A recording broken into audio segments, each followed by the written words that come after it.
Now, I'd like to tell you a story, a very important story. I think it will be a story of great interest to many of you in this room because many of you are devotees of the Divine Mother in one way, shape, or form. Some of you maybe are devotees of Durga. Some of you are devotees of Kali. Some of you maybe are devotees of Saraswati or Lakshmi. But many of you might be devotees of the goddess in a form outside the Vedic or Tantric pantheon. Some of you maybe are worshipping Sekhmet in the Egyptian mystery cult of the goddess Sekhmet. Some of you are maybe worshipping Diana, or maybe you're worshipping a Greek deity, maybe a Celtic or a Gaelic deity. It's not necessary. Panchamama, maybe. It's not necessary that we confine the Divine Mother to any one of these names. But the important thing to remember is that these are all forms of the Mother, whether it's Pachamama or whether it's Kali or whether it's Aphrodite or Hecate, whoever it might be, we're recognizing Shakti, the feminine principle of God, and we're focusing on that. And so I'm going to call this the goddess movement. Arguably, this is a movement that has been gaining traction in the past few years. You can see that more and more people are coming to the goddess, more and more people are recognizing the power and potency of this kind of spiritual approach. And this, of course, is correlated to many factors in society, in economics, in like the women's empowerment movement and whatnot. So you can see that the worship of the goddess has a lot to do with so many things, things that we might not even have imagined, like the harmony of all religions, the understanding of God's immanence. A lot of that can be directly correlated to the goddess movement, if I can even use those terms. So this idea of the goddess becoming more and more important to more and more people, that's something I want to touch upon a little in this conversation. And specifically, I want to talk about Kali, because the story of Kali, the way that she comes to us, those of us who are right now maybe all over the world, like in Europe or in America or in South America, North America, South America, Europe, some of you obviously are in India, you're worshiping Kali, but all over the world, Kali's name is becoming a household name. How did that happen? That's a kind of miraculous thing, actually, that this esoteric cremation ground dwelling goddess, known to only a few tantrics, is now on the cover of like Icelandic metal bands, and now like being worshipped in every home all around the world by all kinds of people from all walks of life. Like, how did that happen? And the story is incredible. It's like just a mind-blowing, beautiful story, a human story. In fact, it's our story. And I tell it every year. You know, like I tell it in one way, shape, or form every year because it's such a fascinating story. And each time I think about it, more and more pieces of the puzzle seem to fit in quite nicely. Every year, just from listening to this sadhu or listening to that sadhu or talking to this person or that person, I hear more and I put more pieces together, and the story is fleshing itself out over time. And there's so many unsung heroes, to whom we owe our entire sadhana, to whom we owe our lives. We don't really know about them. Many of us, we don't know their names. And they're unsung, they're unsung in the sense that history will forget them. But as I learn about them, I'd like to sing about them. I'd like to talk about them and remind you of them and of their lifelong sacrifice. We are here today able to worship Mā Kālī and able to have conversations like this because these people literally gave their entire lives to the cause, to the goddess movement, to the worship and to the dissemination of the worship and message and life and teaching of Sri Ramakrishna, in other words, Kali. All right, so I want to talk about Kali and I want to talk about how this happened. Essentially, I want to talk about how this happened. Like here we are in a room with like 70 or so people staring at each other on a Zoom screen, and we're going to talk about Kali. And for the past 5 years, we've been ecstatically discussing Vedanta and yoga and Tantra, and our focus has almost always been the goddess. And so, how did that happen? How did it happen that on a Monday night at like 8:26 p.m. Pacific, people from all over the world have come together, some 70 or so of us, on Zoom to discuss Kali? What's up with that? And that's the story I want to tell you tonight. Is that okay? Can we just do that for a little bit? I want to start. Okay, like be forewarned. I'm gonna start with the pre-Vedic times. So this story begins with the Indus Saraswati Valley. So you can tell this is going to be maybe a long story, but I'm gonna try to make it rather succinct. It's an abridged story. One day we'll sit down and for a nice 6, 7, 8 hours just talk about all of it. We've actually done that. Do you remember? There's a lecture called The Spiritual Heritage of India. It's like a 6 hour long lecture, but we start with the Vedas. I think we started with the Indus Saraswati Valley civilization too, and we went all the way to the modern day, to like I think like the 60s to the 90s to the 2000s, with of course Ramakrishna being one of the most important singularities in that event. But I tried to cover like as much as I could, and it took about 6 hours.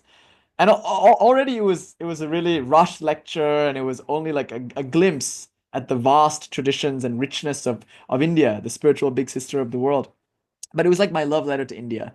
It's called the Spiritual Heritage of India. And we're just celebrating the Buddha and Mahavira of the Jain movement. And we're celebrating all the great masters. And really, what is our scripture? What is our heritage? But the combined experience of all these great ones who have come before, inspiring us to attain their level and maybe even go beyond, to inspire all those who will come after. So it's a human story because it's a story of people and about their accumulated experiences and their spiritual realizations. Today I want to do something similar, but specifically I want to focus on Kali. Kali's trajectory, Mother Kali's trajectory from the Indus Saraswati Valley all the way to our living rooms now in 2025, 8:26 p.m. on a Monday night in Hollywood, California. That's what's happening.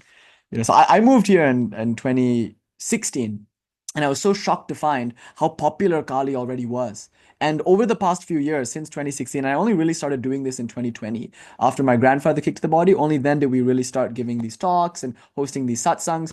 But since then, since 2020, my inboxes have been constantly flooded. My email inboxes, my Instagram inboxes, like since then, I can feel that the frequency of people coming to Kali seems to be increasing. I don't know if that's true. I think it just could be that as our community grows, obviously the inboxes are going to overflow.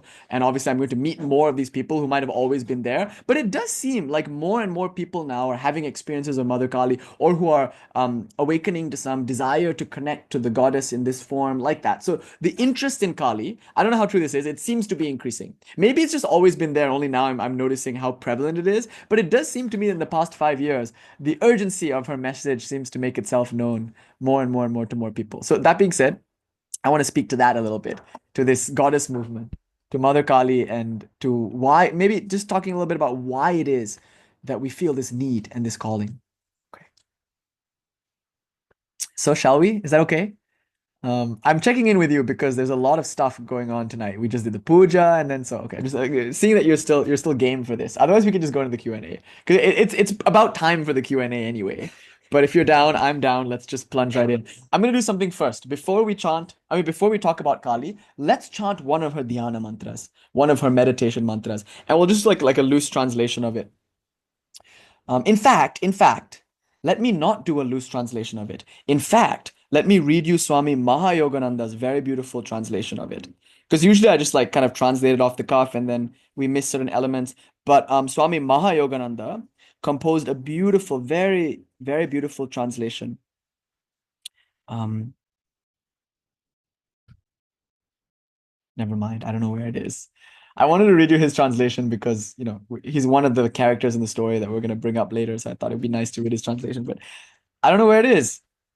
Vijay, do you have Swami Mahayogananda's translation of can you just like check your text with Swami Mahayogananda?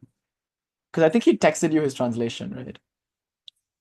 Okay, anyway, so I'm gonna try to dig up that translation. But anyway, that aside, I'm going to chant this mantra. It's a meditation mantra to Mother Kali. It's quite a secret mantra. It's often only given in the context of Diksha, and for a long time, it was there in a Sanskrit text known as the Tantra Sara. Not to be confused with the Abhinavagupta Tantra Sara, but the Tantra Sara of one Āgamavagīśa Krishnānanda ji. Oh, you have it? Okay, text it to me. Oh, text it to me. Yeah, that'd be wonderful. Okay, we've recovered it. Email it then.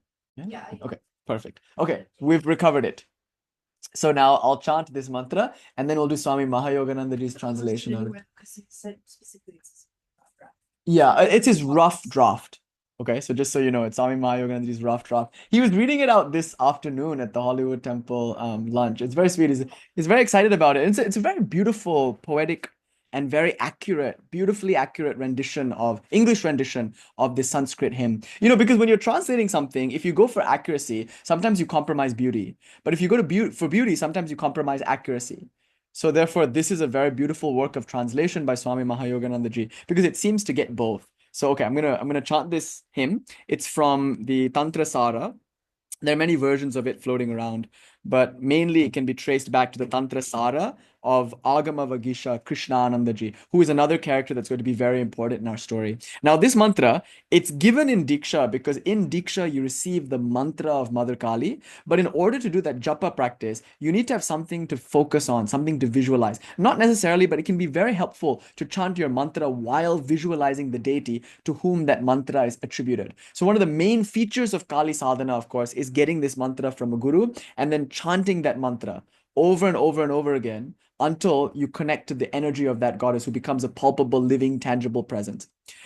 So for that, we like to visualize the goddess, and to do that, we have this thing called the dhyana mantra, the meditation mantra, which describes the goddess. And you can imagine, in this moment, at the sacred fire, at the dhuni, when the disciple hears the mantra for the first time and feels the transmission flowing unbroken throughout the lineage, and feels the palpable presence of Mother, probably on a new moon night, just like this one, it would be a revelation for them to hear this dhyana shloka, because in their mind's eye, they're already feeling the somewhat abstract energy of Kālī, and then suddenly in their mind's eye, they hear this mantra in Sanskrit, and they can start to visualize a form, as if that form is congealing out of the energy of the mantra. And it might be like, for many people, the first time they can actually see Kālī in their mind's eye. This might be in a world prior to like paintings. Now, of course, this dhyana mantra has been rendered into many, many, many artworks. There are so many versions of this, and that's how it gets on the cover of Icelandic rock groups and whatnot. You know, like the image is very available now. But back then, imagine in a world before the printing press,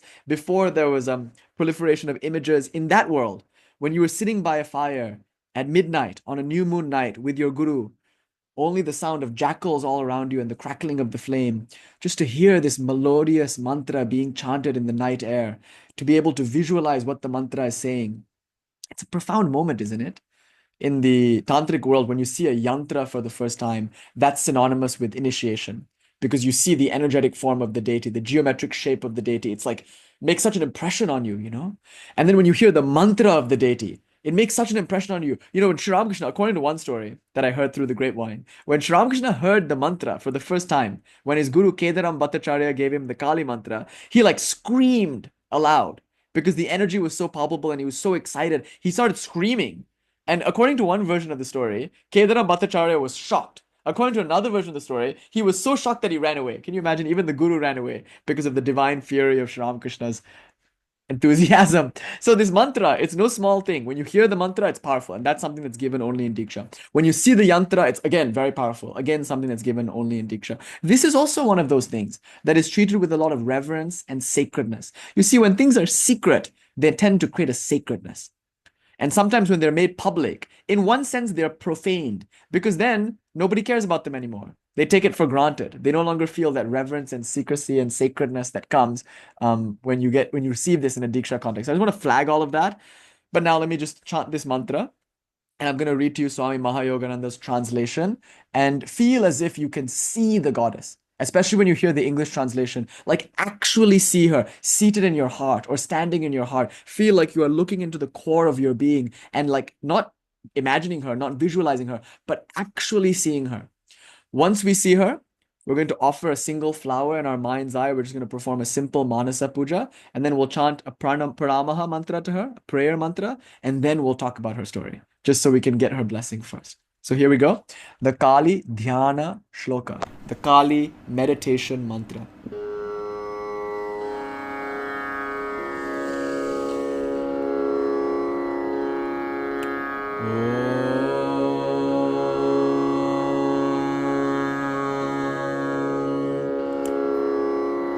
Karālavadanām ghorām muktakeshim chaturbhujām Kālikām dakshinām divyām mundamala vibhushitam Sadyaschina shirakadaga vamadhurdvakaram abhayam varadam chaiva dakshinodvadapanikam mahamegha prabham shyamam tatha chaiva digambarim kantavasaktamundali galadrudiracharchitam karnavatam satanita shavayugma bhayanakam Ghoradangshtrang Karalasyam Pino Natapayodharam Shavanam Karasanghathain Kritakanchim Hasanmukhim Srikkadvaya Galadrakta Dhara Vispuritananam Ghorarava Maharodrim Smashanalaya Vasinim Balarkamandalakara Lochana Tritayanvitam Danduram Dakshina Vyapi Mukta Lambika Chochayam Shavarupa Mahadeva Hridayopari Samstitam Shivabhir Goraravabhish Chaturdikshu Samanvitam Mahakalena cha samam Viparitarataturam Sukha Prasanna Vadanam Smeranana Sarorvam Evam Sanjintayet Kālim Dharma Kamarta Siddhidam Evam Sanjintayet Kālim Dharma Kamarta Mokshadam.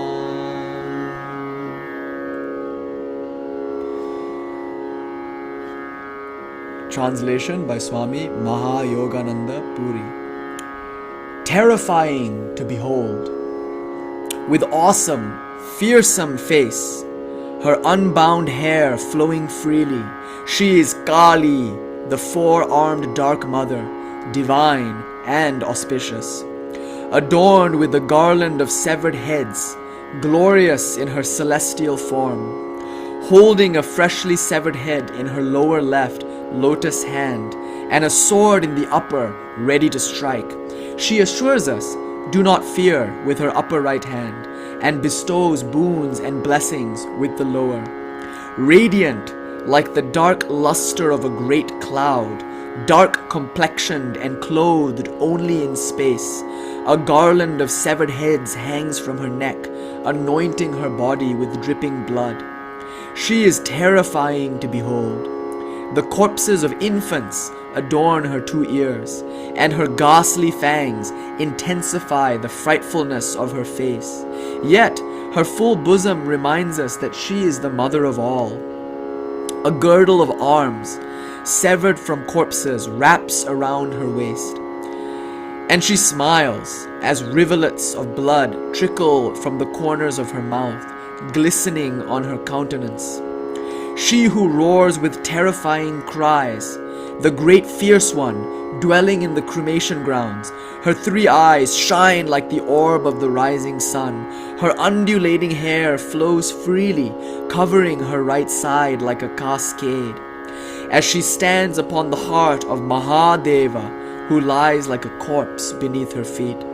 The jackals howl all around her, their terrifying cries filling the four directions, and she is eager to unite in playful love with Mā Kālī, the Lord and Devourer of time. She is the propitious, ever-gracious Mother. Her face radiates peace and joy, her smile shining like a full-blown lotus. Thus should one meditate on Kālī, the bestower of dharma, artha, kama, and moksha, righteousness, prosperity, desire, and liberation. Or alternatively, dharma, artha, kama, and siddhi, righteousness, prosperity, desire, and power. Visualizing this image now in your heart, feeling that she's really there. Feel like you are offering a single red hibiscus flower at her two lotus feet. This hibiscus flower represents your mind and is the symbol for all your loving devotion. Feel that you are offering all this at the feet of the Divine Mother Kālī. Om idam sarvam shrimad kalika devye namaha. Mother, we offer you everything. Om Kālī Kālī Mā Kālī Kālī ke pāpahāri ke dharmārtha kāma moksha sampattim dehi devi namostute. Om Kālī, you are the destroyer of all error, the giver of all things that are worth having. Om, we salute thee. Kālī Kālī Mā Kālī Kālī ke parameshwari sarvānanda kare devi narayane namostute. Salutations to you, ruler of the cosmos, who art always blissful, sadanandamayi Kālī, you who are the giver of bliss to all beings, you who are bliss itself. Om, we salute thee. Jai Ma. Om, Shanti, Shanti, Shanti.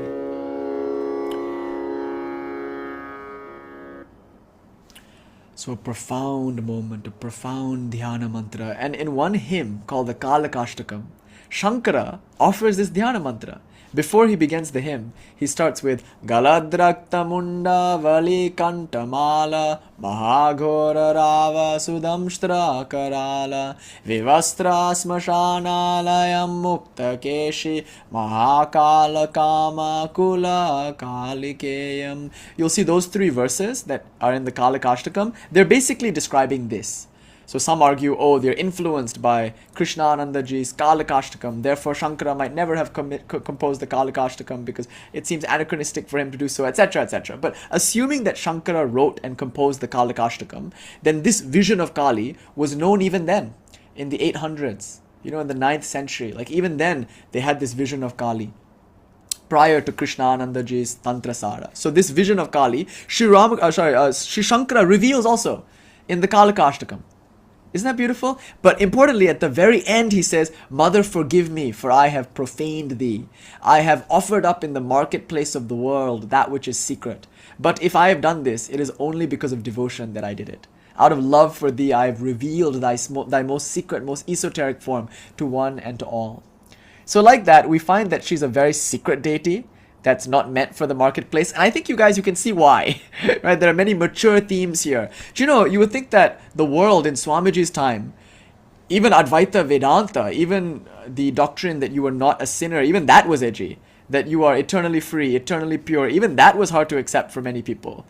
That everyone thought that they were sinners and that God was all this like pristine, transcendent, sky daddy kind of Santa Claus figure who had a naughty and nice list, and he was always judgmental, and you were always born in original sin and always a fallen creature and everything is bad, this is sin, that is sin. Like in that worldview, to say to Americans, sin, it's a standing libel on human nature to call you a sinner. The Hindu refuses to call you a sinner. I call you children of immortal bliss. Something like that was edgy. So what to say of Kālī?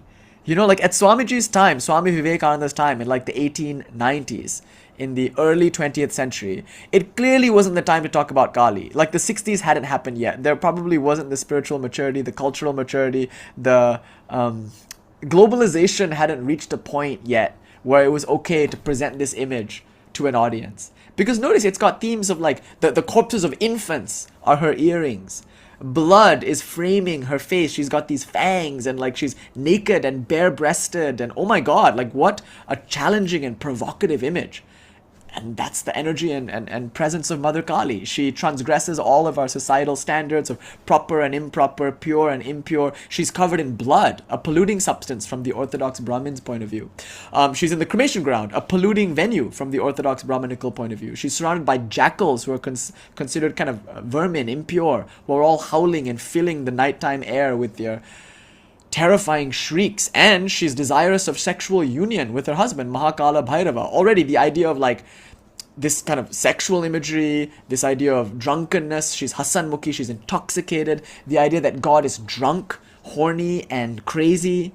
Can you imagine? These ideas are so edgy. How could Swamiji possibly have spoken about them, even if he had wanted to? He later confided to Sister Nivedita that he didn't feel like it was necessary to talk about Kālī because that was something unique to him. It was his special fad, to use his own words here. And therefore he didn't feel like it was a universal thing that he ought to preach to anyone and everyone. It was something that he kept quite private. In any case, even if he wanted to teach it, even if he wanted to talk about Kālī, it was only to a few people that he could really talk about her. Like Sister Nivedita, importantly. She reminisces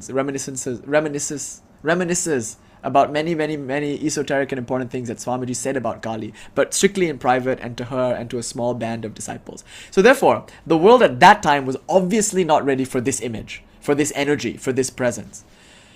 Now, arguably, the world is in a better place to hear it, but even then, it's this imagery that got me banned on YouTube, you know?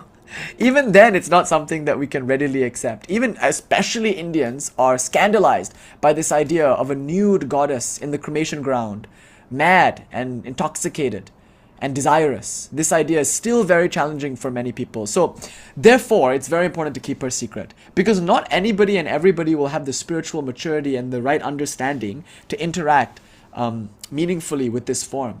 And so by her own design, she's kind of stayed in the background, and she's been accessible only to a very small band of esoteric tantric practitioners. Understandably, that's the first point I want to make tonight. Having taken the mother's blessing by thinking of her image and worshipping her in the shrine of the heart, having prayed to her, I ask for her forgiveness in the event that we are transgressing her by making her more available than she would like to be, because obviously she values secrecy. However, in recent years, it seems like all of that is changing. It seems like it is her will to become more mainstream, to enter into more people's homes and into more people's hearts. She's making herself known in a way she has never before in history. And that's an exciting thing. You know, isn't it a really exciting thing, you guys? Like Myra and Veera, Nata and Sai and Jyoti. Isn't it so exciting for us to be together in this room? Vanchika Ma and Francis Chi and Ruth and Ananda Purima, and like all of us, like we're part of this movement. We're part of that time in history when Kālī is trying to make herself most palpably felt. That's an exciting thing. And each and every one of us is contributing, in my opinion, to this revelation by the Divine Mother's will. And look, Sai's setting is so beautiful. The sun is just setting. What a beautiful spot with her, with Mā Kālī's roses also you're holding. Sai, beautiful. Jai Ma. Such a beautiful set and setting to think about these kinds of things in. Okay, so this is an important point. Mā Kālī has been secret for a long time, and she still is super secret, because as you can see from her dhyana mantra, she's quite challenging. Her mantras can be challenging because they're very powerful. Her image itself is very advanced. To see God in the terrible, the worship of the terrible, is obviously something that is available only to the most heroic and courageous of non-dualists. But all of that aside, having articulated all of that, Shrima, it's good to actually see you, Jaima, Jaima. Having said all of that, it's important to remember that it seems like she's making herself known. Just in a conversation I was having with Shrima actually in the on the Instagram, it's like you can't avoid the fact that we're falling in love with her. We, all of us in this room, I think almost every one of you in this room, some 70 of you, you're all here because you feel drawn to her in some way, shape or form. So you're like, okay, sitting on Zoom and staring at a screen and like watching some crazy guy on the internet like wave his hands and gesticulate wildly and talk for hours about it. You know, like you're okay with that. You put up with it because you like her, you love her, you're drawn to her. And that seems to be something that is happening all over the world. By her will, she's making herself more known. So let's start with this story. Let's start with the pre-Vedic time. And you know, we had this conversation a little bit. Some of you were there at the retreat in Atlanta, and we talked about Tantra before the Vedas, outside of the Vedas, and inside of the Vedas. So like, where does Tantra come from? Where does the goddess come from? Arguably, even before the Vedic period, if you can conceive of such a thing, because the Vedas are after all eternal, but even before the academically agreed upon Vedic period, nothing is agreed upon in academia, I don't know why I use that phrase, but even before, quote unquote, the Vedic civilization, there was a civilization already in this place called India. Now, then some of these places are called Pakistan, the Swat Valley. It's the Indus-Saraswati civilization. And in the south, there was a fully developed civilization known as some people argue it's called the Dravidian civilization. So there were these civilizations that were already there in India prior to like the Vedic period, if you will. Now, in the Indus-Saraswati Valley civilization, clearly some tantric elements are present. I mean, I don't know how clearly, because obviously we're looking back and we're trying to maybe conjecture that these archaeological finds mean what we think they mean. Obviously we could be projecting, we could be reading everything in light of what we know now. It's hard to know for sure, but it seems pretty convincing anyway. So there are these clay tablets that we find in the Indus-Saraswati Valley, and you find like images of Shiva. For instance, the very famous one is the Proto-Shiva, it's called, where it's this image of Shiva sitting in a meditation posture. We don't know that it's Shiva, but he has this erect phallus, Urdhva Retas, it's called. And that phallus seems to be merging into his Shushumna Nadi, into his spine. So this idea of like the redirecting of sexual energy, Kundalini Shakti, Shushumna Nadi, it's at least implied. But the idea of sitting cross-legged in meditation is again there in like an ancient 3800 BCE stone. And importantly, he has these horns that maybe later become the crescent moon. So he's what we call the proto-Shiva. He obviously has elements of Shaivism and of meditation and of this kind of yogic, ascetic, mystical practice that will later become developed as Tantra. But there are also slabs or clay tablets depicting what looks to be a goddess standing near what looks to be a buffalo.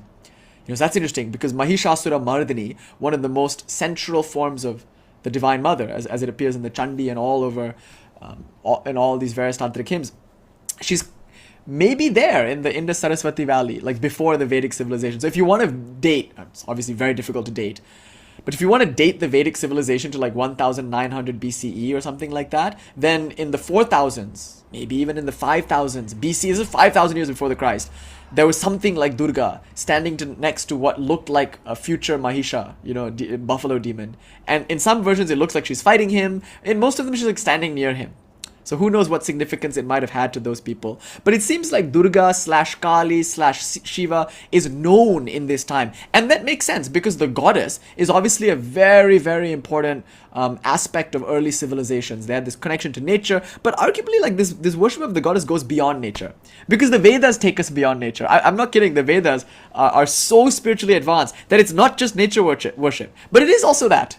It does still have elements of nature worship, but it goes beyond it. It centers a transcendent reality beyond the immanent. In early agrarian communities, like Neolithic communities, there is the worship of the Divine Mother, but solely as a nature goddess, solely as the immanent ecological reality. Very rarely is she understood to be the transcendent, like sky father, because in these traditions, there is some concept of transcendence, but it's usually not the Divine Mother. In some cultures, yes, the Divine Mother is conceived of as being one with the Divine Father, but usually it's like this sky daddy or like some male form that's conceived of as like the transcendent reality. But the focus in many early Neolithic agrarian communities might have been on this ecological aspect of reality, on nature. But I think it's that and so much more in the Vedic tradition. So we have this idea of like the Indus-Saraswati Valley being pre-Vedic maybe, and you find evidence of the goddess there. So she's as old as time. Arguably, theologically, she's time itself. So she's an ancient presence, even historically, even academically. The presence of some kind of tantric form of Devi might have predated the Vedas. That's the first fact or the first idea to put on the table. Now, what about the non-Vedic civilizations? So some of these are obviously pre-Vedic, but some of them might also have existed parallel to the Vedic civilization. And so some arguments are made by certain scholars that Kālī and Shiva belong to a Dravidian world and they are interjections into an Aryan Vedic civilization. That's why in the beginning, like in the Rig Veda and whatnot, there's a bit of animosity towards Shiva, a kind of xenophobia. Like this guy Shiva, we don't know about this guy. The name they use for him is Rudra, the howler, the fierce one, the one who causes sorrow. And so maybe he's a southern god, as scholars like Devdutt Patanaik argue. Maybe Shiva, Kālī, Durga, they come from the south and they make an interjection into the Vedic pantheon. And by the time you get to the Yajur Veda, what to say of the Atharva Veda, the attitude has changed somewhat. Now he's no longer this like scary, terrible presence to be kept at arm's length. Now he's Pashupati. So the shift from Rudra to Pashupati might be a kind of accommodation and familiarization of what you might call the Aryan and the Vedic Dravidian civilizations into one cohesive whole. So that's another argument, that Kālī and Shiva, they might have their origins in pre-Vedic or non-Vedic civilizations. Now I want to think about this non-Vedic idea quite a bit. So the Vedic civilization, obviously, is a very important thing because it's the foundation and basis of everything that we study now. Like the Vedas are arguably the foundation of all the stuff that we talk about. Tantra is considered to be an updated Veda, if you will. A re-up at the rave. But that first Molly pill was the Veda. That's the idea. So the Veda is very important. We have deep reverence for it. But you could argue that the Vedas are contextualized in a sort of urban environment where there's a very clear social structure. So the caste system, for instance, for the Vedas to work, you need to have Brahmanas, a priestly elite. And we'll hear more about these Brahmanas later when I read to you Swamiji's reflections on his master, which is the next treat. And Anyway, so these Vedas, they are hymns to various forces of nature that are personified and deified. But more importantly, they are ritual manuals for how to propitiate these forces for a good life here and in the hereafter. That's the main focus of the Vedas. How to do rituals, how to do ceremonies in order to connect with and propitiate certain forces of nature that are seen as divinities. So we have the Sangitas, these hymns to these various forces, and then we have the Brahmanas, which are the various ritual technologies developed in order to connect these energies. And the word japa can be traced back to the Vedic period, because japa is like a part of the puja, which you say quietly to yourself off to the side. Like it's a whispered part of the mantras. But these mantras are to be chanted aloud and together with a group of brahmanas. So, you might have heard, just we chanted earlier, Om Gananantva Ganapatingung Havamahe Kaving Kavinam Upamashravastamang Jeshta Rajang Brahmanam Brahmanaspatana Shrinvanutiveseda Sadhanam Om Ganapataye Namaha. That tone, right? It's very ancient, Vedic tone. And that's from the Yajur Veda. And in that mantra, we start the Sri Rudram, and in that hymn we find the Om Namah Shivaya mantra, the central mantra of Tantric Shaivism. And of course, there's the Om Triambakam Yajamahe, that mantra is also there in the Yajur Veda. So in the Vedas, right, it's a powerful mantra. In the Vedas, it seems like there's some evidence for Tantra. Even before the Tantric movement, there are like Tantric elements of the Vedas themselves. However, one thing to remember, let's just say what these elements are. Like the Yajur Veda, there's the Sri Rudram, and there's Ganesh, and there's Shiva, and there's like these 100 name hymns for Lord Shiva. All of that is there in the Vedas. If you look at the Mundaka Upanishad, like in certain sections here and there are references to Kālī, but here Kālī is referred to as Kālī Karali, which means this reddish kind of flame. That's part of the Vedic Homa or Vedic Yagya, fire sacrifice. There's flame, and the tongues of flame are called Kālī. So you can see a link between Kālī's tongue, her blackness, her redness, and that red sooty fire that the Brahmanas of the Vedic period were worshipping with ghee. Do you see the link? The Vedic Kālī might just be in reference to the fire, and then later those elements of like red and black and soot and dancing and ecstasy and dynamism, all of that gets anthropomorphized maybe. But she's there, like the name Kālī, Karali, the terrifying Kālī, she's there in the Mundaka and in various other parts of the Vedas. Shiva as Rudra, as Pashupati, he's obviously there. And all these very important tantric mantras like Tat Purushaya Vidmahe or Aghorebhyo Tagorebhyo or Sadyojata mantra or Ishana mantra or Vamadeva mantra, all of these are already there in the Yajur Veda. And now arguably the most important part of the Veda for Vedanta is the Upanishads. Because the Upanishads are the philosophical reflections of the Veda. So we find in the Aranyakas, we start to ask these questions like, why are we doing these rituals? Who are these natural forces actually? Like, who are the gods? And is there some reality above and beyond nature? These questions start coming up in the Aranyakas.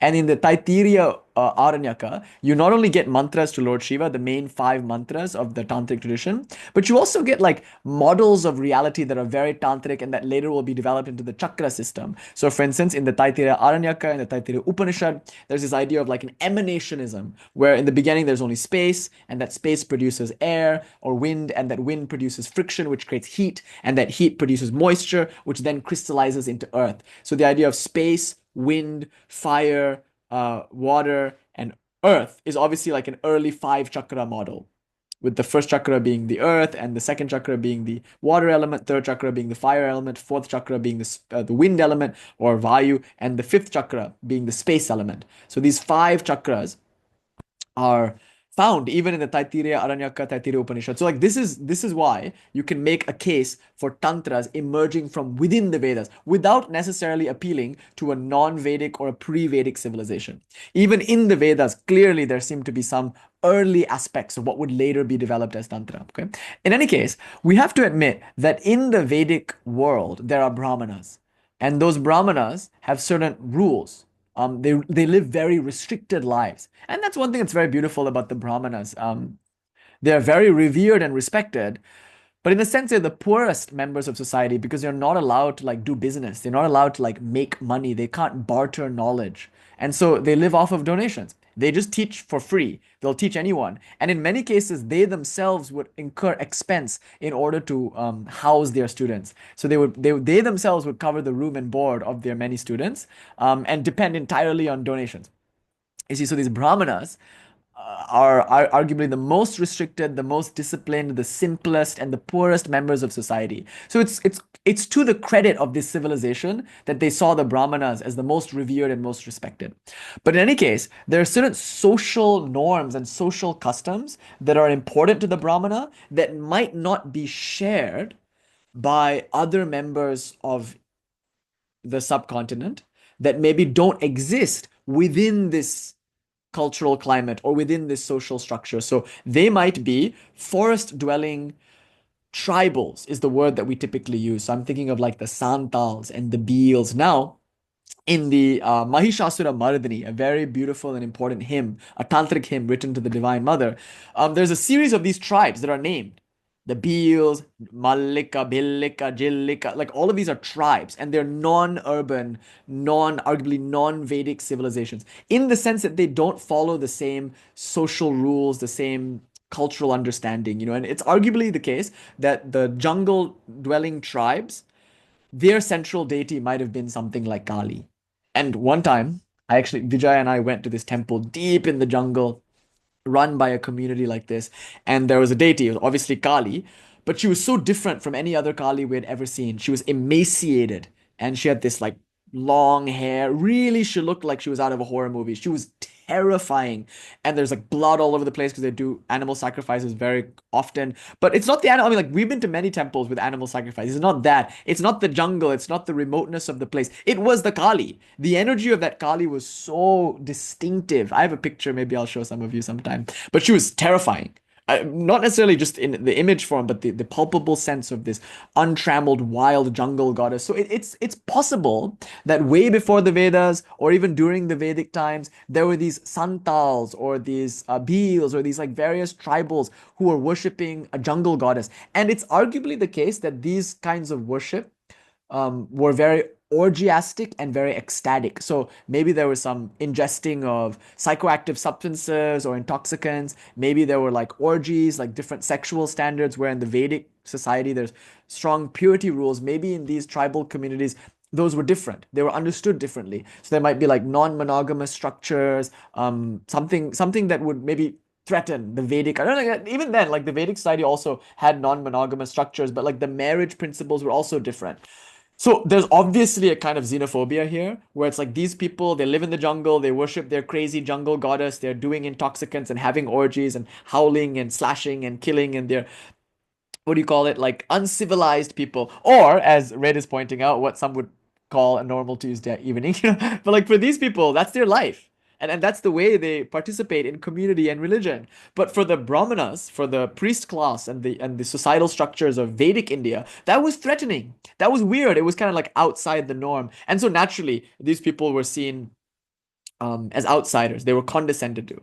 So I hope you can already see the kind of tension between the Brahmanical orthodox, or what will later become the right-hand path of Tantra, which is much more Brahmanical in expression, and this sort of other thing that's going on, which isn't necessarily about intoxicants or orgies and whatnot, but it just seems to be outside the Vedic social structure. So this is a kind of tension that we find historically in India that persists even till today. And like just yesterday, I was talking with Adi Keshava about the Kalamukas and the Kapalikas and the early like Lakulisha Pashupatas. They owned many temples in South India, and that's a very interesting thing because they were not Brahmins.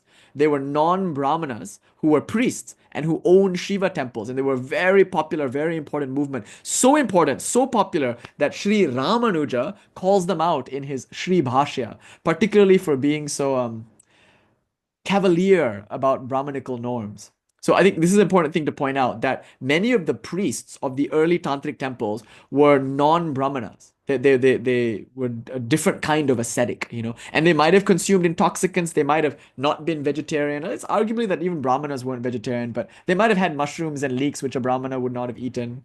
Like anyway, these are difficult things to talk about because it's not really clear what Vedic society was like back then. But from the bits and pieces that we can understand through scholarship and from what we've heard and from some intuitions, we can understand that, like, at this time, within the Vedas, within the Vedic structure of civilization, there were tantric elements. And perhaps outside of the Vedas, there was Kali being worshipped in this particular way by these particular traditions.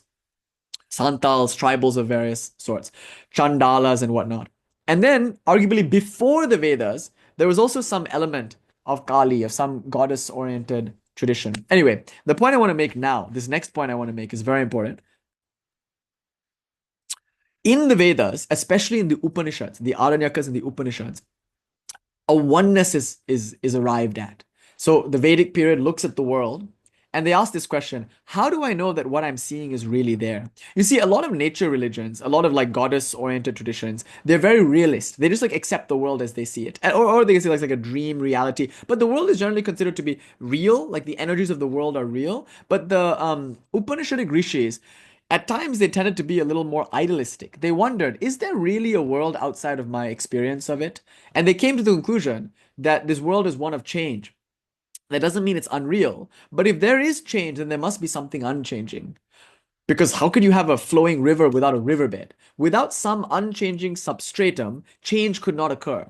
So change doesn't necessarily mean something is illusory or void, but it does imply that there is something transcendent to that changing reality. So when the ancient rishis looked upon the world, they cast like a hasty glance at this external world and they realized its finiteness, its impermanence, its limitation. And somehow, from that realization, they turned inward. They turned away from the world. They stopped doing this kind of like extroversive inquiry and they started doing a more introversive, subjective inquiry into the core of their being. And there they discovered that they were not the body, not the mind, but they were essentially consciousness. They discovered that existence is consciousness and that consciousness, mysteriously, is bliss, the peace that passeth all understanding. So this they called Brahman, from the root bri, which means the vast, to expand. And this Brahman is the transcendental principle, the absolute nature of reality. So Brahman, as distinguished from Brahma, Brahma is the creator deity who very much exists within this realm of birth, death, and decay. Vishnu, arguably, is a deity that appears in the Vedas. He's a very ancient deity of the Vedas, but he only comes to prominence in like 1000 BCE, like to 600 BCE, like that in the Puranic time of India. So Vishnu can be considered the maintainer, and Shiva, in one sense, can be considered the destroyer. But these aspects of creation, maintenance, and destruction, they're still like in this world. But above and beyond Brahma, Vishnu, and Shiva, there is some reality. And that reality can maybe be called Brahman if you want. But it's not Brahma. Just very important point here. Brahma creates. It's not a creator God. This is not really even God. It's Godhead. So this is arguably the most refined and exalted vision of the rishis in the Upanishadic time. So maybe some 9,000 years ago, they discovered this oneness of all existence. They discovered that essentially existence is nothing but consciousness.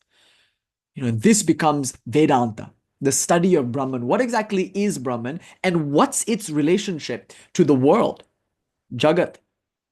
And what is its relationship to me, the Jiva? And what is its relationship to God, the creator, maintainer, and destroyer of the world? So very soon, we find in the Vedic civilization, which is an ancient civilization, a kind of monotheism. The idea that all these various nature gods are all aspects of some transcendent reality called God, capital G. You see the same thing happen in the Levant also. Like there are all these various tribal gods, and then eventually they work out a kind of monotheism. So this isn't monism yet, it's monotheism. The idea that there is one God, and that God is the creator, maintainer, and destroyer of the universe. So you can call it like a Trimurti, if you will. He has Brahma aspect, he creates. He has the Vishnu aspect, he preserves. And he has the Shiva aspect, he destroys. He is the three in one. That above and beyond reality can be called God. From a theistic point of view, this being can be propitiated and worshipped and whatnot. But then you find something even more interesting. So from a kind of, not really polytheism, nobody will ever say it's a polytheistic tradition because it seems like at different times, different names are exalted as God. So some scholars call it henotheism, where we have many different names which at different times can each of them be seen as the name of the ultimate reality. But in any case, this ultimate reality called God points to an early monotheism that you find in this tradition. But this is even more exciting. This is even deeper idea. There's something higher than that, arguably. Beyond even monotheism, there is monism, as just Seth is saying. Monism means Advaita, oneness. So maybe beyond even God, there is something called Godhead, if you want, Brahman. And so God, world, and soul are all related to this Brahman in some way, some way, shape, or form. So in dualistic Vedanta, they say the transcendent is different from God, who is different from the world, who is different from individual souls. And they combine the transcendent with God. In qualified non-duality, they say God is the transcendent reality, and the world and individual souls are part of God. But in non-duality, arguably you could say God, souls, and world are all part of one reality. Not part, but they are all that reality, because only that reality exists. And it appears as soul, as nature, as even God. Even God is something that appears in this one reality. It's called Brahman. So this is a very exalted view, obviously, this kind of Advaita. So Vedanta is the study of the Vedas, but particularly the study of the Upanishads, the philosophical Gnostic aspects of the Vedic civilization. Whereas Mimamsa is the study of Vedic ritualism. So in the study of the Vedas, in the traditions that come out of the Vedas, you have what is called Purva Mimamsa, which is the study of Vedic ritualism.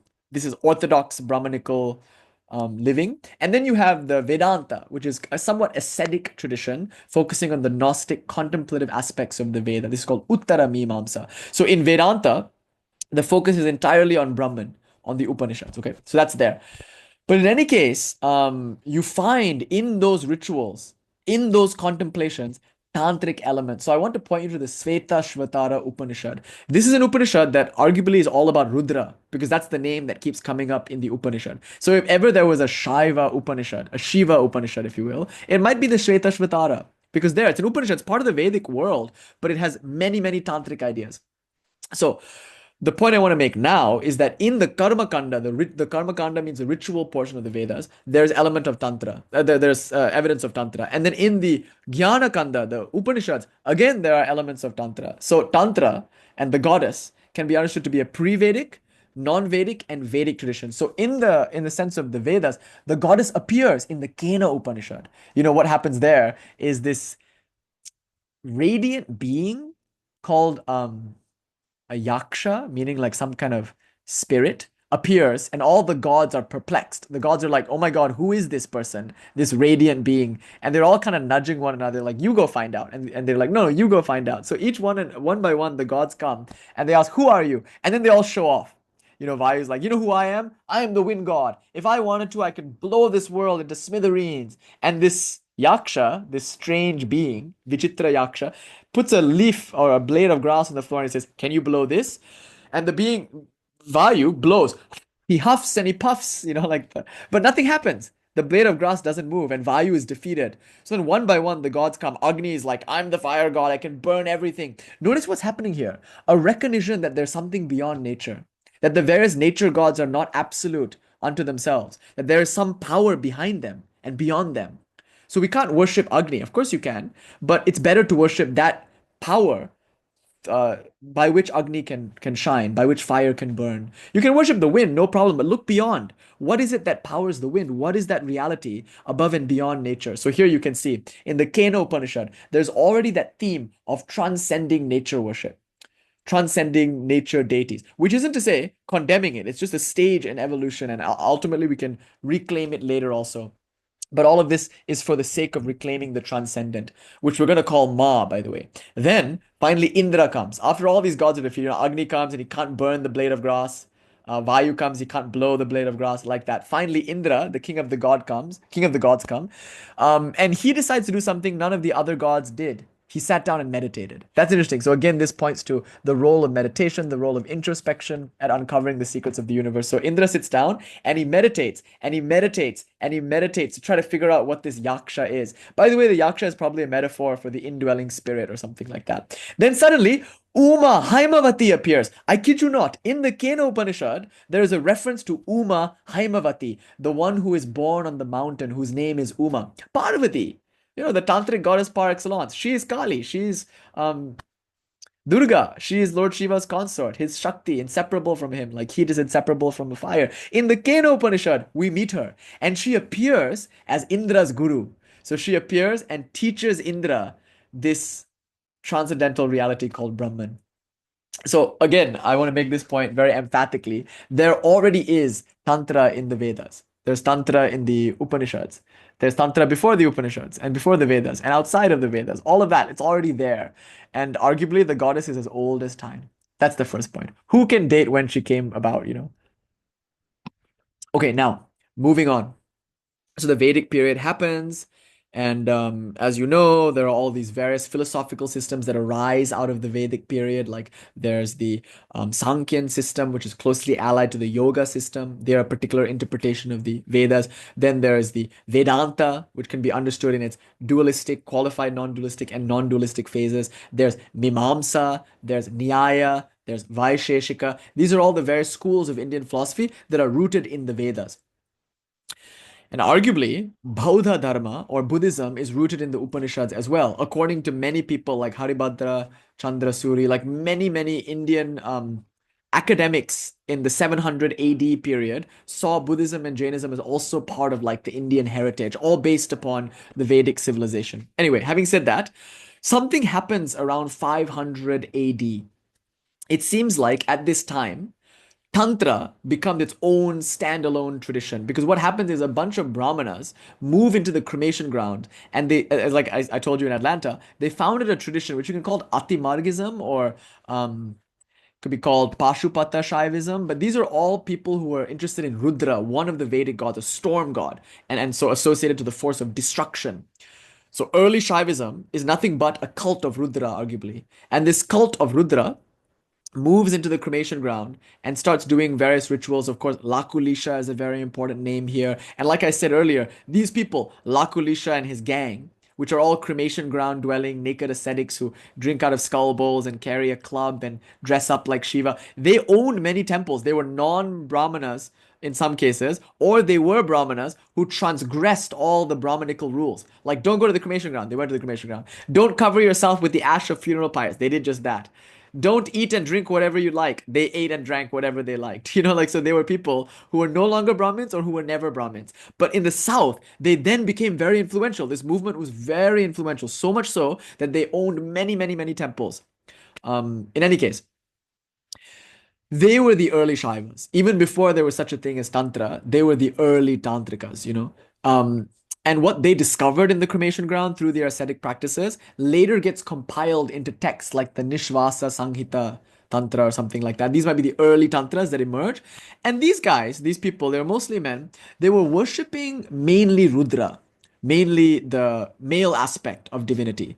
Rudra, obviously, is associated to Bhairava or Shiva. He's more associated to Bhairava than he is Shiva. But it's Shiva. Shiva in like a fierce cremation ground dwelling form. So Rudra was the principal deity, and these early Shaivas were propitiating Rudra in order to attain just moksha.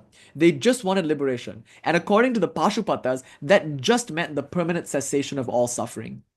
So in the Vedic period, you do Vedic ceremonies for dharma so that you can acquire you learn dharma by performing Vedic ceremonies. Vedic ceremonies are the dharma. But through those Vedic ceremonies, you get artha, wealth, and through that wealth, you can enjoy kama, pleasure. So all of that is considered valid in the Vedic civilization. It's fine to want money. It's fine to want sensual gratification as long as you do it through dharma. And so the Vedic civilization can be traced back to maybe, in some sense, 5000 BCE. Maybe hard to say.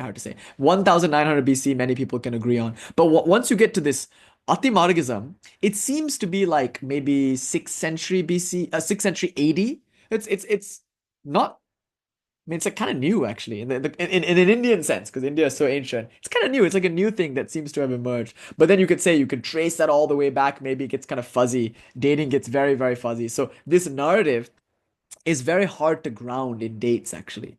But you can ballpark it. You could say, well, the Nishvasa Samhita seems to be around 500, 600 like that. So maybe it's 6th century BC. So we say, okay, this is the formal beginning of Tantra. Like since 6th century BC is when the first Tantrik texts with fully developed Tantric cosmologies appear. And they're mainly founded by these Pashupatas. We don't know very much about the Pashupata dualists, but we know after Lakulisha we have various works like the Pashupata Sutra with a commentary by Kaundinya, like that. So we have works that describe this early Tantra, if you will. But one thing we note is that they're all mainly about Rudra, and they're all interested in moksha. So there's dharma, there's artha, there's kama, but moksha, this goal of spiritual liberation, is conceived of as being something above and beyond merely material well-being. So sometimes in nature religions, goddess worship religions, they have a tendency of not being really about moksha. Like they're mostly about like being in harmony with nature so that like you're happy, like physically and materially, and so your community is happy. Like you want rain, you want crops, and you want to be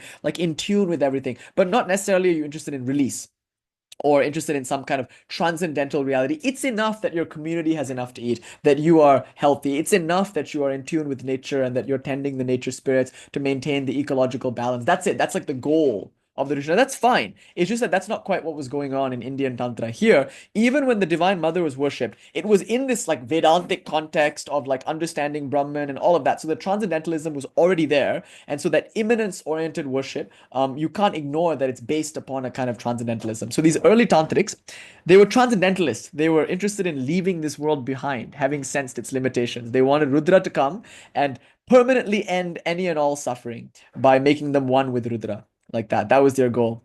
And the Lakulisha group, it was not just about dukkha nivritti. It was not just about the end of suffering. It was also about the acquisition and the attainment of some perennial joy, power and bliss and blessedness, omniscience and omnipotence. But this entire tradition is centered around Rudra. Now, as I was saying in Atlanta, and as we were talking about recently also, this tradition called the Atimargism or the early Shaiva ascetics of the Cremation ground, it gets formalized and ritualized and reintegrated into society in the form of Shaiva Siddhanta. So you can consider Shaiva Siddhanta the orthodox kind of Brahmanical foundational school of Tantra, which has its roots in this Atimargism in the Cremation ground, but it's kind of like sanitized of all of those elements. So it's practiced mainly by householders within the context of Brahmanical society. So the first arguably Vedic or Brahmanical form of Tantra, which is a very popular movement. I was born in the Shaiva Siddhanta context.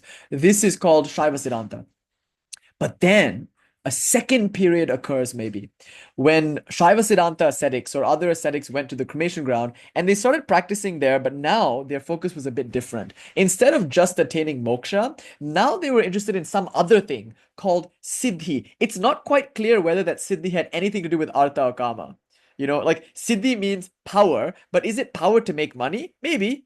Is it power to kill and subjugate your enemies? Maybe. Is it power to attract beautiful lovers? Maybe. All of these things and more are promised by the Tantras. But it might just be power for its own sake, actually. To be intoxicated on power is one way to connect with this reality. So like the power seekers seemed to be like a new movement that emerged, the quest for power, which then became synonymous with liberation. So now their idea of moksha is not a powerless reality, but the attainment of not only freedom, but also ultimate power. So maybe they're like Sith or something like that. I don't know, from a Star Wars point of view. So they go to the Cremation ground and they start doing these rituals. But now, and this is very important because this might be the emergence of Kālī within the context of Shaivism, within the context of maybe this kind of Tantra that I'm talking about, they start encountering these energies, which are called yoginis or dakinis or matrikas. These are spirits, arguably energies of the Cremation ground, that are associated to Bhairava. So remember, a lot of the early worshippers were worshipping Rudra, whose name eventually changes to Bhairava as the Bhairava Agamas gain dominance. And like there's a lot of stuff that we don't really talk about right now. But Bhairava, or otherwise known as Rudra, now has consorts, where before he was all by himself, like he was just there. Now he's usually with deities who are female, who are decidedly feminine in nature. And they are the central focus of these Yogini Kula, Kāpalika traditions, you could say. So they were propitiating Bhairava, but then they slowly more and more started to focus on these Shaktis. Because these Shaktis could confer not only liberation, but a more exalted form of liberation, which is a kind of empowered liberation, if you will. Anyway, we don't need to get into the details of this too much, but you can see that Kālī has her roots in this cremation ground, mortuary tradition of Kāpalikas and Yogini Kula practitioners. So the world of Matrika and Matrika Chakra and Yogini, these are all words that we can explore in another lecture. For now, Kālī could perhaps be traced back to that. And it's a super secret, super esoteric lineage. Perhaps you can call this the Kula.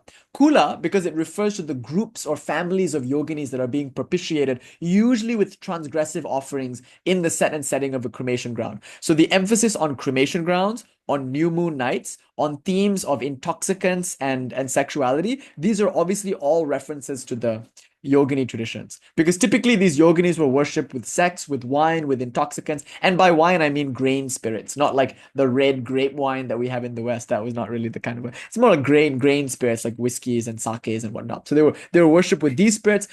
Spirits were worshipped with spirits, I guess, and then they were worshipped with transgressive offerings like menses and semen, or like a particular kind of vaginal discharge that happens during a particular lunar cycle. So like when a woman's fluids is a particular taste, that's when it should be offered to the deity. Stuff like that. All of this gets worked out probably in the theater of the cremation ground by these early goddess worshippers, these yogini kula, kapalika practitioners.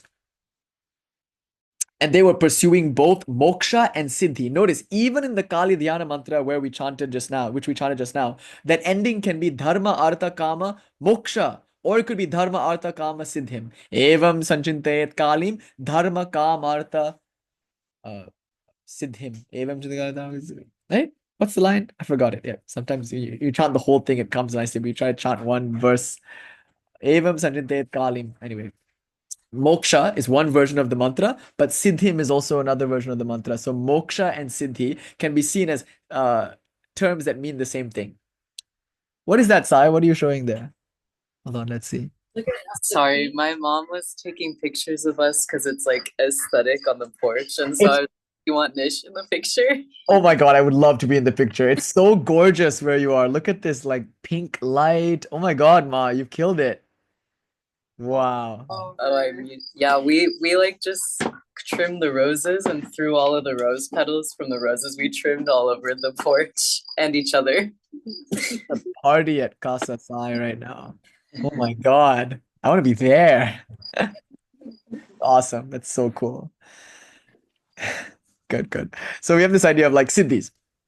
Okay, and so not necessarily siddhis as in like occult powers, like reading people's mind or something like that, but siddhi as a kind of radical empowerment. It might just be when the yogini enters into your being and then you're intoxicated with the power and ferocity of the yogini, which is an ends unto itself. You're not going to go like to the marketplace and then demonstrate these powers and make some money or something. Oh my God, you have something much better, the direct and immediate presence of the yogini. So in any case, the dhyana mantra of Kālī, with its emphasis on cremation grounds, intoxicants, its emphasis on polluting substances like funeral pyres, jackals, cremation ground ash, blood, and with its reference to like sexuality, and obviously with its reference to the word siddhi, all of this points to a yogini, kula, kapalika origin in one sense. Or it points to a non-urban, Santal, like Bhil, tribal origin, or both, right? It's possible that these tribals were doing their worships in the cremation ground.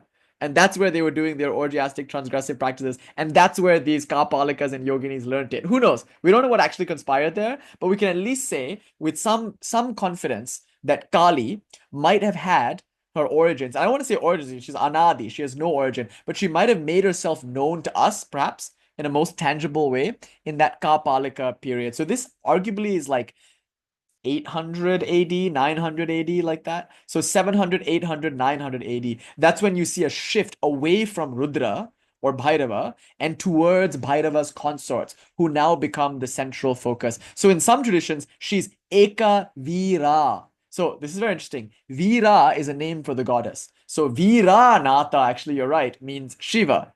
Actually, because Shiva is the consort of Vira. Vira means the heroic goddess. And Eka Vira traditions are traditions that have no Bhairava. They're just entirely goddess oriented. And so these can be called, properly speaking, Shakta traditions, in the sense that they're all about Shakti, all about Ma. Shiva's kind of like forgotten about in a sense. And you could say like a Shaiva tradition maybe might forget about Ma a little bit. Obviously she's there, but the main focus is Shiva, Sada Shiva. And Ma Parvati is like a kind of abstraction, if you will. So on one end of the spectrum, you have something very Brahmanical, very orthodox, very societally conscious, which might be focusing only on the male aspect. And on the other hand, you have something a little wilder, something a little more transgressive, which seems to focus on the goddess sometimes exclusively. But usually it's a kind of middle ground where it's like Bhairava and Shakti with a slight leaning towards the Shaktis. So Kali obviously comes from this milieu, if you will. Now, there are texts like the Devya Yamala Tantra. It's a wonderful question. We'll have a Q&A in just a bit, but just a small Q&A in just a few moments. But let me just finish this thought. So hold on to your questions, keep them in the chat, but remind me of them because sometimes they get buried in chat. These days they say, "What's up, chat? How you doing, chat?" Like that. So anyway. Stay with me, chat. I'm almost there. Actually, I'm not, but let's see what happens. So the Ekavira traditions are like entirely Shakta oriented, and there's something in between, kind of like maybe you can call them the Yamala traditions or something like that, where it's a bit more Bhairava, a bit more Kali. But Kali, the name Kali itself, obviously, like I said, it has Vedic origins, but it could be traced back to these mortuary traditions. There are texts like the Devya Yamala Tantra, Rudra, sorry, no, the Jayarata Yamala, Jayadatta Yamala Tantra, otherwise known as Tantra Raja Bhattarika. I have it here, Tantra Raja. Here it's called Tantra Raja, but there are many names for it, different names for this Tantra, but this Tantra might refer to the goddess Kali. And then there's this tradition called the Maharta, or otherwise known as the Krama, which might very well have been part of this like tradition, and they're all about Kali. So the Krama can also be called the Kali Kula, the worship of the goddess Kali. And that's all happening in like cremation grounds. Kali Kula, yes. Then these people make it into Kashmir. They're obviously all over there in the south. They're all over. This is like a pan-Indian movement. But then Abhinavagupta is a very important person in this story because, as you know, he's the tantric master par excellence who harmonizes the tradition. And when he composes his Tantra Loka, he's mainly focusing on the Malini Vijayotaro Tantra, which is all about the goddess Para, but not really just Para on her own. It's Para along with Apara and Parapara. So it's like this trinity of goddesses, and they all have their consorts. Each one, Para has her consort, Bhairava, like that, all of that. And he's mainly working within the context of Trika, and we haven't said anything even about the Kaula, but we won't go there now. But there's like a whole tradition called the Kaula that maybe is rooted in the Kula, and you can talk about Machanda and Konkanamba, and there's like so much to explore here, but we won't, just for the interest of the Kali story. But Kali is there in like these Krama, Kali Kula, Maharta circles, and then she somehow makes it into the elite intelligentsia of Kashmir because perhaps of the work of Abhinavagupta. Like, I don't know, Utpala Deva might have already been working with Kali, how they say in the news, working with Kali texts and doing worship of Kali. But it's an Abhinavagupta that this becomes most manifest, because what Abhinavagupta does is he takes the deity, the goddess of the Malini Vijayotaro Tantra, and the Malini Vijaya Uttara is, of course, his favorite, the main Tantra that he's studying. But he takes that goddess who is named Matra Sadbhava, or there are many names for her, but Matra Sadbhava is one of the main ones. And then he links it to the Kali of the Jayaratra Yamala Tantra. So now the goddess, the main goddess of the tantric world, arguably, is Kali. Because arguably because of the work of Abhinavagupta, because he takes the Trika, which is a very popular form of goddess-oriented tantra, and he infuses into the Kaula Trika a Krama core, like Maharta esoteric center whose principal deity is Kali. So never mind the 12 Kalis, never mind the 3 goddesses of the Trika, like within that, the core, the pulsing, beating heart of all of this is Kali, whom Abhinavagupta sometimes calls Anakya, the unknown or unnamed one. Anakya means no named one. Can't name her because she's beyond. And so the idea of like she's like the void, Kali Kala Sankarshini, that's another name for a Krisha or Kali Kala Sankarshini. The idea is that she is now associated to the transcendent Brahman because Kali devours and Brahman is where all forms emerge, from where all forms emerge, in which all forms appear, and into which all forms dissolve. So the idea of like vomiting out and devouring, that idea is very prevalent in the iconography and understanding of Kali. So now what you get is a very esoteric deity who is at the core of some of the most premier tantric communities in India. Okay, so how about that? In Kashmir, in South India, in Bengal, especially in Bengal because of Kamakya and whatnot, there is this deity called Kali. She's a pan-Indian deity, but back to my main point, she's known to only a few, to some maybe Sanskrit literate, initiated, exclusive circles. Okay, so that's the point we want to make. So then how did she become what she is now? Because as you can see, she's Very hush hush. Even in the work of Abhinavagupta, you can see when he's speaking to when he's public facing and when he's speaking to like a public audience, he uses the word Ishvara for the ultimate principle of reality, which just means God. It's a kind of neutral, inclusive word. Just means God. Then he goes from Ishvara to Shiva when he's referring to a Shaiva audience. But then when he starts referring to a Shaiva Tantra audience, a Tantrik Shaiva audience, he starts using the word Bhairava. And then, and this is interesting, when he speaks to his inner circle, his nearest and dearest, he used the word Kālī. So Kālī is arguably the most esoteric way of describing the absolute reality. The word Ishvara and the word Kālī mean the same thing. But Ishvara is one way to understand it. Shiva is a slightly subtler way to understand it. Bhairava is an even more subtler way to understand it. And the subtlest way to understand it, which can only be told to a very small group of people, to a chosen select few, is Kālī. So Abhinavagupta seemed to reserve that name for his inner circle. So I think that's how it was. In India, there was Kālī, and especially in Bengal, I mean, Kamakya is going to be very important for our story because our story is, of course, related to Sri Ramakrishna. I'm in the lineage of Sri Ramakrishna. So Gaudiya Vaishnavism and Bengali Shakta traditions, they're so important. And soon my entire discussion is going to focus on Bengal. You'll see. Because obviously there are movements like Maheshwarananda and Chidambaram temple, all of that. Like Kerala is so important. We chanted so many of those mantras that came from the jungles of Kerala earlier. You heard the sound and flavor of those tantric mantras. In any case, it's a pan-Indian movement, but Bengal is going to be a special feature in our story right now, if you don't mind. Now let's shift over to Bengal a little bit. The point I want to make though is that it seems like at this time in India, or what you might call Bharata, back then it was in India, it was obviously various different kingdoms and whatnot. But in this time, this period, what you saw is like Kali, but only accessible to a very small audience, a very esoteric circle. Understandably, because she's an incredibly powerful deity associated to the ultimate nature of reality in its most destructive aspect. And who can understand what the Divine Mother is? Not even the gods can understand her true nature. Swarupam twadiyam navindanti devaha. So it's only something that the most mature aspirant can handle. So that being said, now we come to Bengal. So Bengal has a long history of Tantra. Like you're arguing here in the chat very correctly, like Jalji is saying, it's the epicenter of Tantra. I mean, most of the Shakta Pitas, the sacred centers of mother's worship, are in Bengal. And the main one being Kamakya. So even Shankara, when he composes his hymns to the 12 Shakta Pitas, the Maha Shakta Pitas, you'll see that most of them are in Bengal. And even now, Kali is arguably the Sthana Devata. Kolkata is named after Kali, by the way. The old name of Kolkata was Calicut, but Calicut because Kali Ghat. Kali Ghat is the central temple of Kolkata. It's the main temple. It's like 300 something years old. It's the main temple of Kolkata, and that's how it gets its name. So Kolkata from Calicut from Kali Ghat. So obviously Kali is the deity of Kolkata. She's the deity of Bengal. In West Bengal, you have the Birbhum district where you have Tarapit.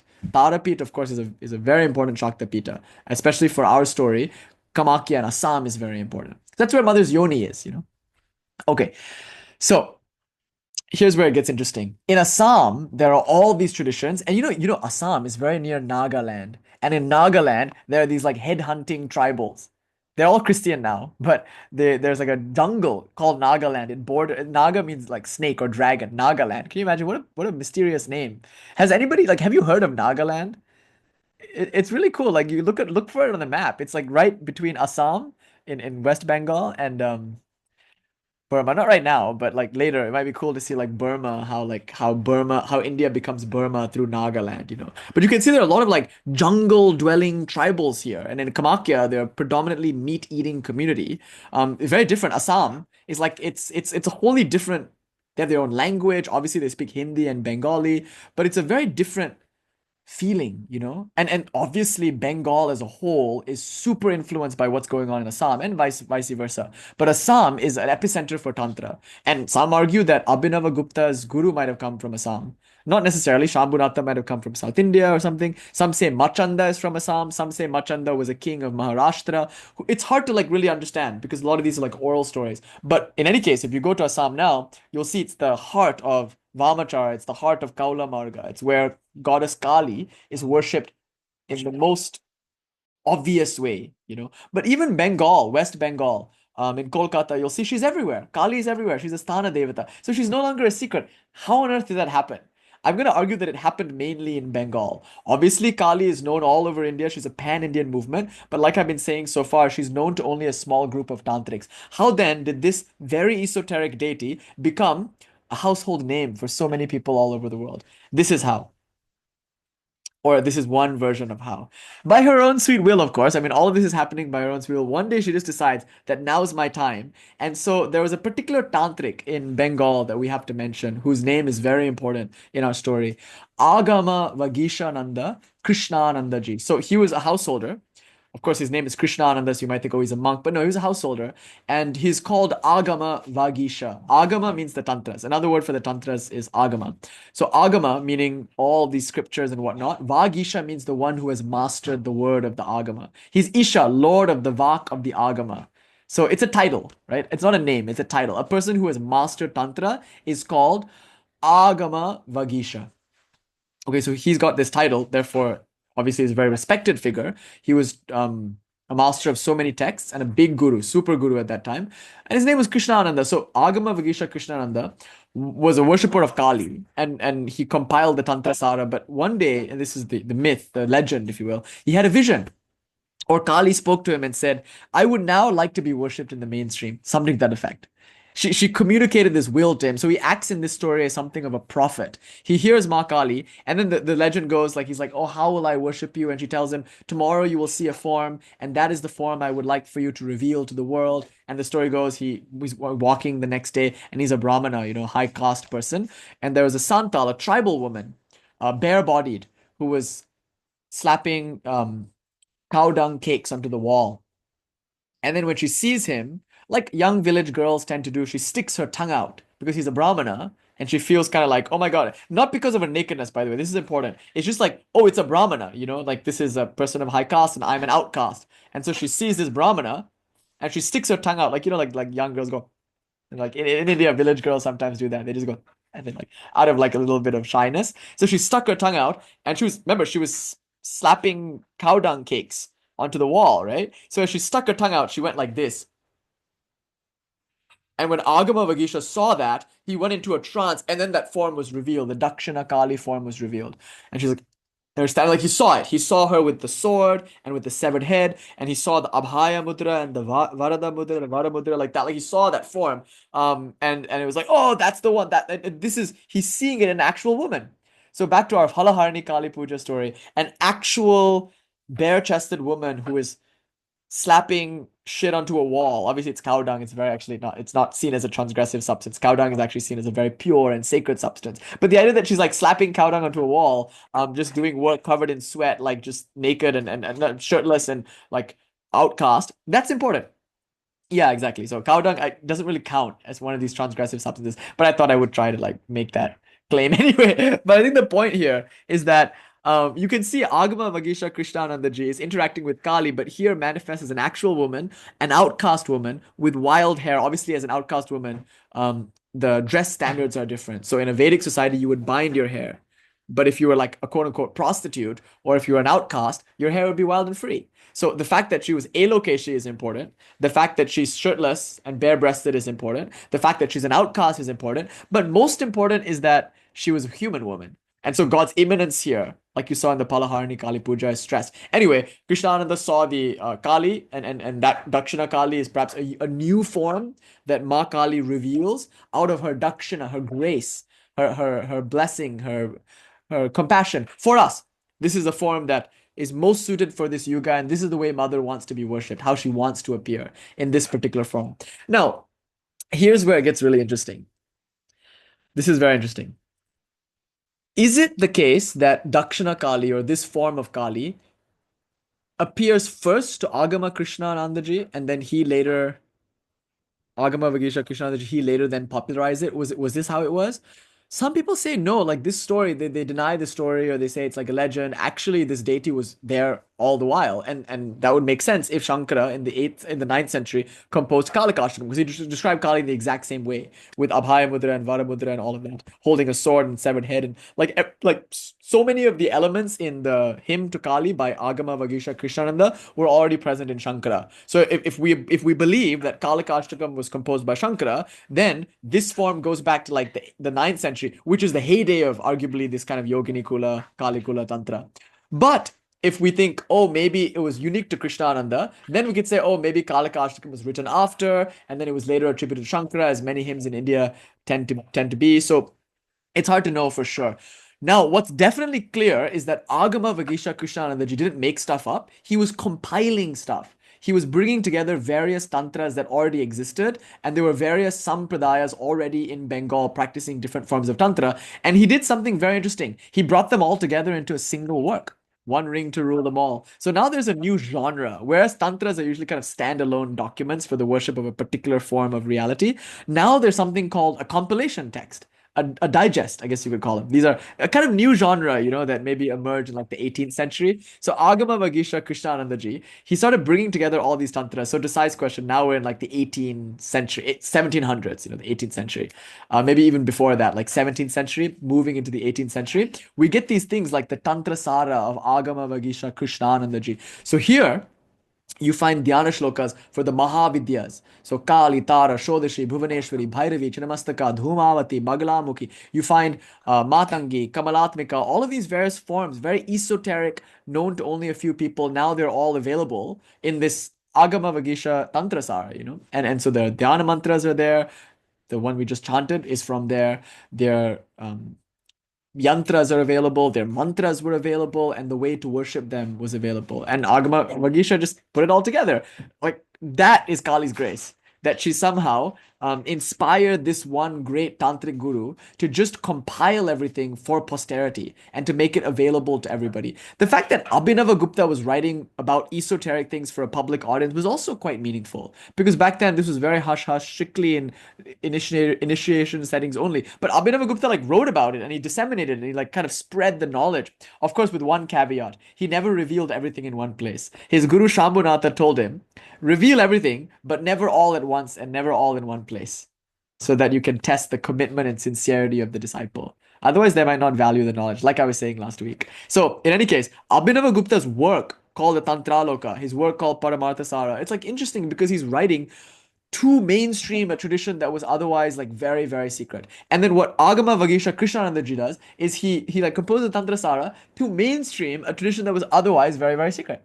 So these are all like expressions of the mother's grace. Now, we come to another name. I'm going to give you 3 R's. In this story, there are 3 R's that you have to remember above all. These are the R's: Ramprasad, Rani Rasmani, and Ramakrishna. These are the 3 most important names, arguably, today in the story of Kali's transmission to the West and to the rest of the world. How did Kali become mainstream? How did she get exported? It all comes down to these 3 names, I think. Because Āgamavagīśa Krishnānandaji cannot be ignored in this story. Without his Tantrasara, without his popularizing of the Dasha Mahavidyas and their various forms, it's very hard to conceive how things would have shaken out. So he's also a very important figure. In any case, his disciple might have been Ramprasad. It's generally said that Ramprasad was the disciple of Āgamavagīśa Krishnānandaji, but it's doubtful because of the dating. Unless Āgamavagīśa Krishnānandaji lived a very long time, it's unlikely that Ramprasad was a direct disciple, but he might have been a disciple of Āgamavagīśa. And this one, Swami Bhajananandaji Saraswati at the Kali Mandir told me. It's like, it's probably unlikely that he's a direct disciple of Āgamavagīśa. But interestingly, Swami Bhajananandaji also said, it's like how I'm a disciple of Ramakrishna. Not directly, but I'm in the lineage, like my guru's guru's guru is Sri Ramakrishna. So similarly, maybe Ramprasad's guru's guru was Āgamavagīśa or something. It's hard to say. But mostly we say, okay, he was a disciple of Āgamavagīśa. Now, I won't say more about Ramprasad now because there's like more stuff in the story that I want to talk about. But we have a whole lecture on him called Ramprasad Sen, something like that. Ma's mystic, ecstatic. I don't know. Like we have a series on like Komalakanta, Ramprasad, Vamakepa, like that. So we have a video dedicated to just Ramprasad's life. But the thing you have to know now about Ramprasad is that he composed songs about the Divine Mother in the Bengali vernacular, though he himself was very versed in Sanskrit and also Farsi, actually. interestingly. He was a very great scholar, of course, from a Brahmana family, doctor's family, and his father died, and he became an accountant just to support his family. But very beautiful story of how a king came to patronize him, everything like. But the point is, he was very accomplished, and he was a great sadhaka. He had intense devotion to the Divine Mother, which led him to practice austere spiritual techniques for the attainment of Ma's vision. So he sat on a corpse, he chanted on a bone mala, he drank the wine, he did all the tantric rituals, allegedly under the guidance of none other than Āgamavagīśa Krishnānanda ji, who was the one who popularized this form of Kālī known as Dakshina Kālī. So in any case, he does these intense sadhanas, he has access to all the tantric Sanskrit material, but when he realizes God, he decides to express that in his mother tongue. So he starts singing. Arguably his main sadhana was singing, although he did a lot of japa and puja and all these other things. Mainly he was singing to Ma with a heart full of yearning, with a heart full of longing. And he enjoyed this kind of devotional intimacy with Ma that he then popularized through his various songs. So Bengal was swept by the force of this devotional fervor. Like everyone was so inspired by Ramprasad because here is a tantric who's making Kali, an esoteric deity, accessible to all by saying she's your very own mother. So the idea of seeing Kali now not as a dangerous force in the cremation ground to be properly worked with at one's own risk, but as your very own mother. This is very high theology that she's the ultimate nature of reality, and that this ultimate Brahman is the one that I call mother. Oh my mind, from the secrets that I've given, can you guess what that Brahman is? Must I reveal it here in the marketplace? So Ramprasad sang these songs that were very popular, that were very mainstream, but a lot of secrets were embedded into them. So Ramprasad also, he didn't just communicate a devotional fervor and an intimacy, he also communicated many principles of tantric sadhana. So he taught Bengal through his music. He made available and accessible what was once known to only a very small group. It's a very beautiful thing how Ramprasad's music and his devotion democratizes Kali in a sense. So anyway, they're all singing Ramprasad songs now. He's very famous, very important. Komalakanta is, of course, another very important figure here. But in any case, later, this very important event would happen. And I'm not going to tell the whole story here because we already did it in a lecture called Ma Bhavatarani and Ramakrishna, I think, where I tell the whole story of Rani Rasmani. So now I'm just going to say there was a very influential and important person named Rani Rasmani. She was born in the Kaivarta class, which is a caste within the Shudra group. So she's like the lowest of the low in society, arguably. But importantly, she was married to a king, a Raja. So she was very rich. I think that's the beautiful thing about India is that you can be really, really, really, really, really rich, but no one will care if you're a Shudra. Whereas in America, once you're really, really rich, you're like top class. Whereas in India, no, it's not quite like that. Money doesn't make you a Brahmana, you know? So anyway, money won't absolve you of being a Shudra. So the important point here is that she's a Shudra woman of a very low caste, but her devotion to Mā Kālī is unparalleled. She's such an important and beautiful figure that there is like a Bengali serial about her called Rani Rasmani. I highly recommend it, by the way, because Ramakrishna is, of course, a very important part of that series, and the actor that does Ramakrishna is so convincing. It's so beautiful. Even if you don't know Bengali, I just like watch episodes and I just like the scenes, and you see Mother Kali, and it's like a typical like Bengali TV series, but it's atypical in that it's about these really exalted themes, Rani Rasmani and whatnot. So anyway, it's called Rani Rasmani. So she was a Shudra who came into a lot of money because she was married to a Raja. And she mainly used that money for philanthropic activity. But after her husband died, she went very deep into her Kali sadhana.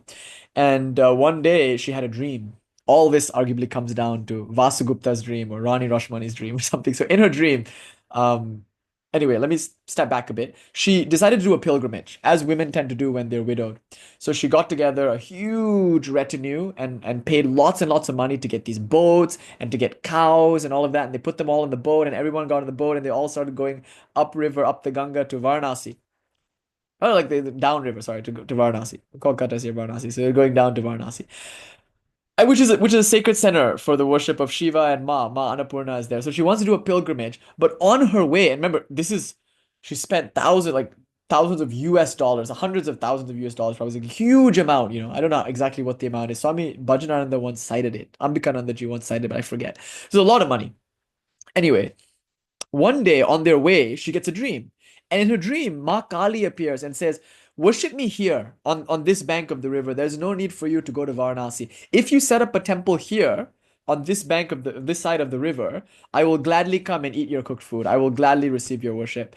And on the authority of that dream, she canceled her whole pilgrimage at great personal expense. And again, at great personal expense, she constructed this temple. And they later found out that it was a perfect place for a temple. It was near a cremation ground. It was shaped like a turtle. It was in between two rivers. See, according to the Agamas, there are these specifications for how to make a temple. A Kali temple should always be next to a smashan, a cremation ground. That's why ours is nice, because the veteran cemetery is right there. Today on Memorial Day, it's like quite popping.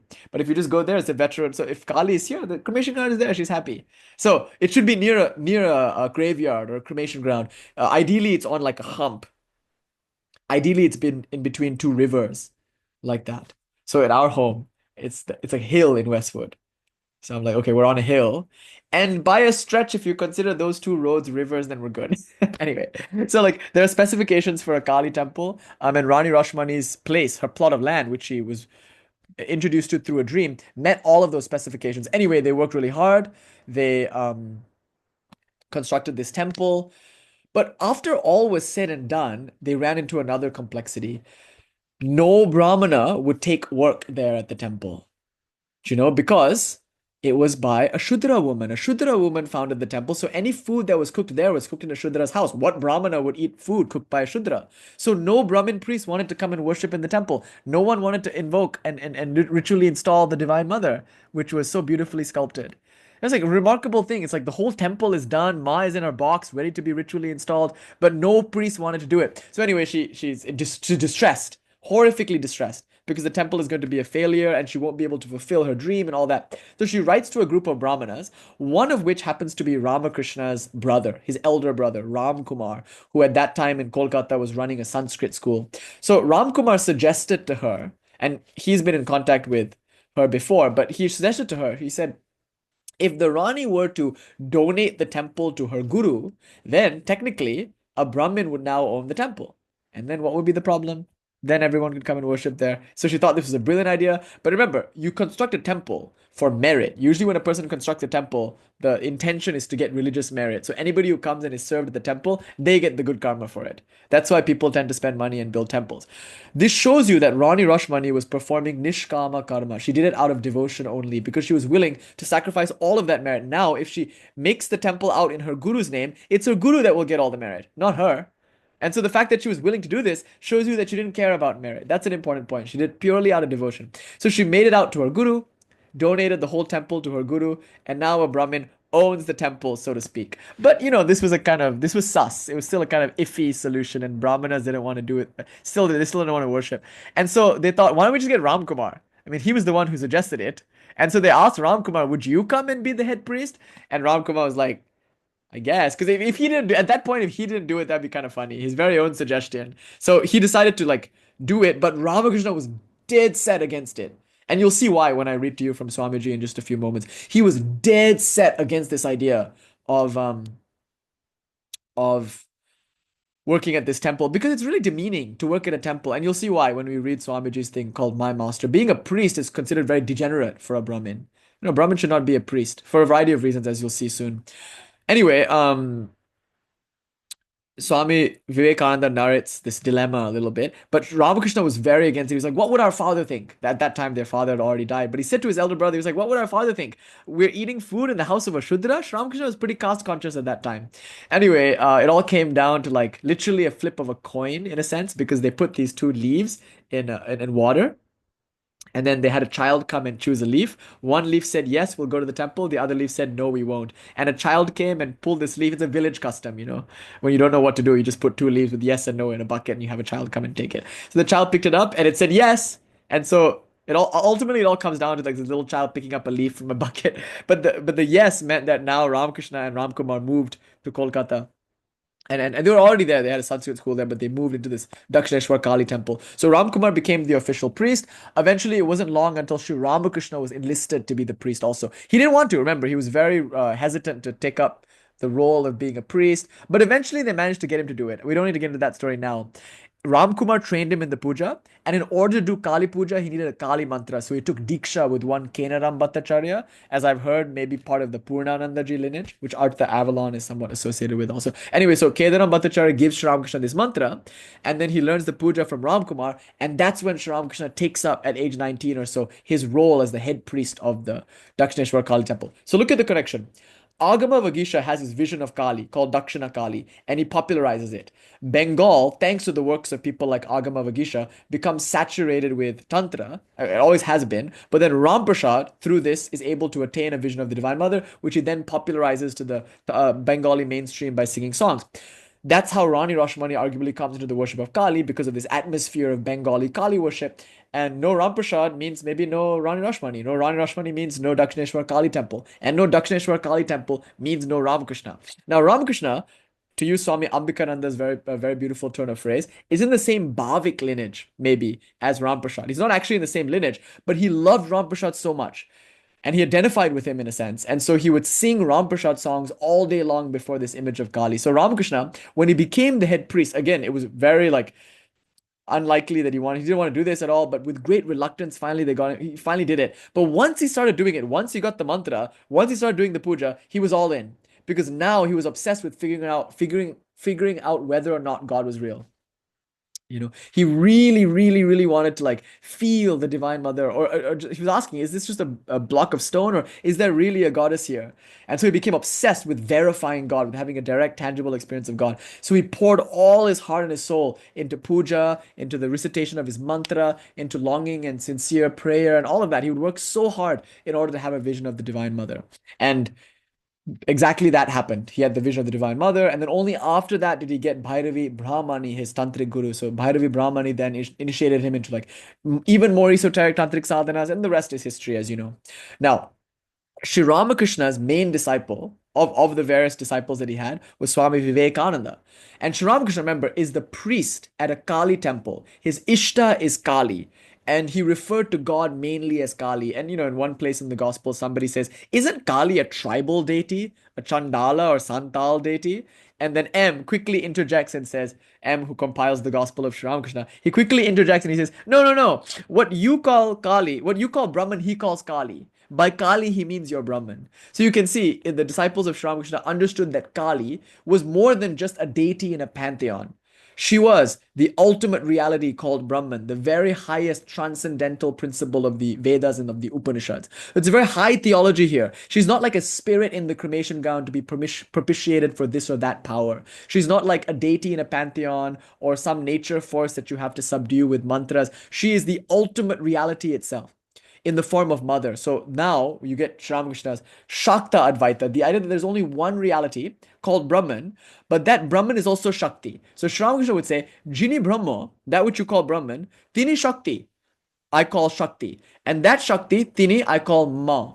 So Jini Brahma, Tini Shakti, Tini Ma. That Brahman of the Vedas, the ultimate transcendental principle, is none other than Shakti. In fact, Shakti and Brahman are identical. And that's the one I'm calling Ma. That's the one I'm praying to and referring to as Kali. So it's a very high theology, as you can see. So he describes, and obviously we have philosophy lectures and we talk about this in a different context, but Brahman he describes as a snake very still, the Shiva aspect, Nirguna. But Kali he describes the snake wriggling, the dynamic aspect, the creation, the maintenance, the dissolution. So God, properly speaking, is this, the one who creates, maintains, and destroys. So I want to go back to a point I made earlier. Godhead and God can sometimes be understood differently, but Sri Ramakrishna saw them as one and the same. He saw them as two aspects of one whole, two ways of looking at one absolute reality. So Brahman is without qualities also, but Brahman is also active in that she creates, maintains, and destroys. In that sense, she can be called Kali, and in that sense, she is your very own mother. Because she's the mother of the universe, and you are of the universe, she is your mother. But in an even deeper sense, she is the universe. So Sri Ramakrishna would say, Hoichin, which in Bangla means becomes. The Divine Mother Kali becomes the universe. So it's not just that she's the mother of the universe. She's not just God in the transcendental sense. She's God in the immanent sense. She herself has manifested everything out of herself. We find this idea in the Pratyabhigya Hridaya Sutra. Svechaya svabhita vishvamun milayati. Using herself as a canvas, moved by her own inspiration, she becomes the universe. She unfurls and unfolds the universe. So I think the thing to understand here is the Brahman of the Vedas, what Advaita Vedanta calls Nirguna Brahman, or what Tantra calls Shiva, is non-different, inseparable from this Shakti, who is the personal God that creates, maintains, and destroys, and who is embodied in everything as everything. So this is Ramakrishna's Shakta Advaita, or the non-dual theology of Sri Ramakrishna. And now something very important happens. Swami Vivekananda comes to Sri Ramakrishna, and that time he's young Narendranath, but he hates Kali. Right? Do you remember this? The conversion of Swami Vivekananda. We talked about this before. He hates Kali. He said so. He said, how I used to hate her and her ways. Because remember, Narendranath was part of a reform group that saw idol worship as superstition. It was a kind of westernized response to the English colonial occupation, and this like Brahmo Samaj movement was interested in preserving Hinduism, but stripped of all of its like temple culture and idol worship and mantras and tantras and yantras and whatnot. They wanted a kind of Christianized, sanitized Hinduism, if you will. So Swamiji was part of that. He was part of this Brahmo movement. And so naturally, he even signed a pledge not to worship idols. And of all the idols, Kali is, of course, the most challenging and maybe the most revolting for a certain kind of person. So it seems to be like the lowest fetishism, if you will. So Swamiji, when Swami, young Narendranath, later Swami Vivekananda, came to Sri Ramakrishna, he didn't like this about him, actually, that he would go into these trances and speak to the Divine Mother and be like ecstatic with devotion and cry and like do puja and whatnot. He didn't like this attitude because he felt like it was a kind of madness. He called it hallucination. In Swamiji's words to Sister Nivedita, he thought of Sri Ramakrishna as a brain sick baby.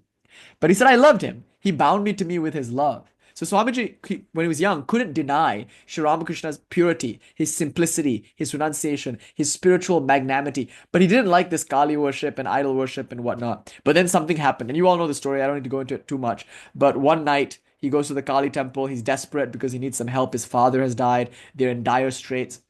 And he, out of desperation, goes to Sri Ramakrishna. And Sri Ramakrishna says, why should I pray on your behalf? Such a prayer never comes to my lips. You go and see the Divine Mother. Tonight is a Tuesday. It's nighttime. This is a good time to ask her for the money. So Swamiji, he goes to the temple, Dakshineshwar Kali temple, in order to propitiate the Divine Mother for the material welfare of his nearest and dearest at home, following the death of his father. But when he gets there, he's shocked to find that instead of an image of stone, he sees a living, breathing goddess.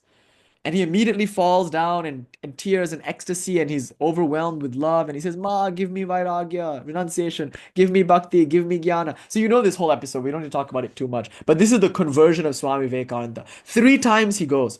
3 times he's unable to ask for the money. Because according to him, he says it's like going into the court of a king and asking for a few vegetables. How could he ask for money? Even for the welfare of his family, when he could ask for bhakti, jnana, vairagya. When faced with God, our concerns and problems seem trifling, actually. Anyway, so he had this experience of Kali, and he asked Sri Ramakrishna to teach him a song.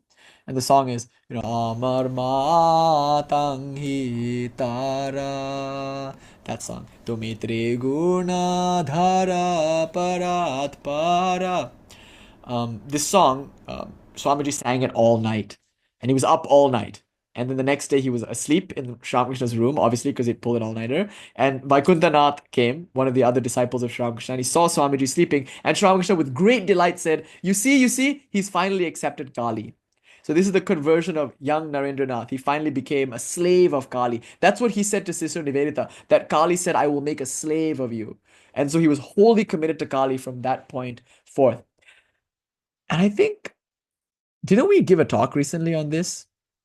I feel like I told you the story about, the four different instances where Swamiji, to prove that Swamiji was a devotee of Kali or something. I think last week, last week's talk about free will. Yeah, about free will. So anyway, you can look at that lecture. It's called, I haven't uploaded it yet. I don't know what it's going to be called, but I think it's like how to really worship Kali or something like that. It's about surrendering to her entirely. And so I was talking about these stories regarding Swamiji and his conversion. So look to that lecture, because you'll see there are many stories like how he went to Shir Bhavani and he had the vision of the Divine Mother there, and later on he said, no more Hari Om, now it's only Jai Ma. It's clear that Swamiji was an avid worshipper of the Divine Mother Kali. And so Swami Vivekananda is perhaps the most important name when it comes to studying yoga, Vedanta. Every yoga studio that exists in the West is probably because Swamiji gave that speech in 1893 at the Parliament of World Religions in Chicago. He was really the first one to do this. And everyone that came after kind of built it on his model. So Sri Yogananda Giri from Self-Realization Fellowship and all the other masters that would come after Swamiji, you can see the clear influence there. But Swamiji was the first one.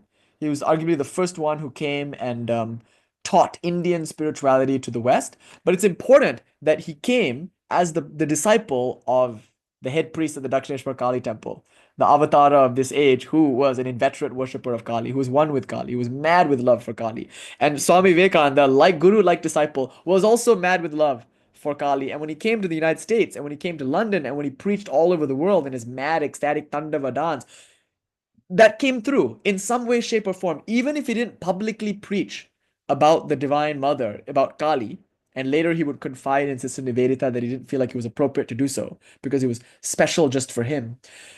Something must have come through, I think. Something must have been transmitted. In any case, he did speak about Kali to Sister Nivedita, and at Thousand Islands Park, he would say things like, I'm sure of it.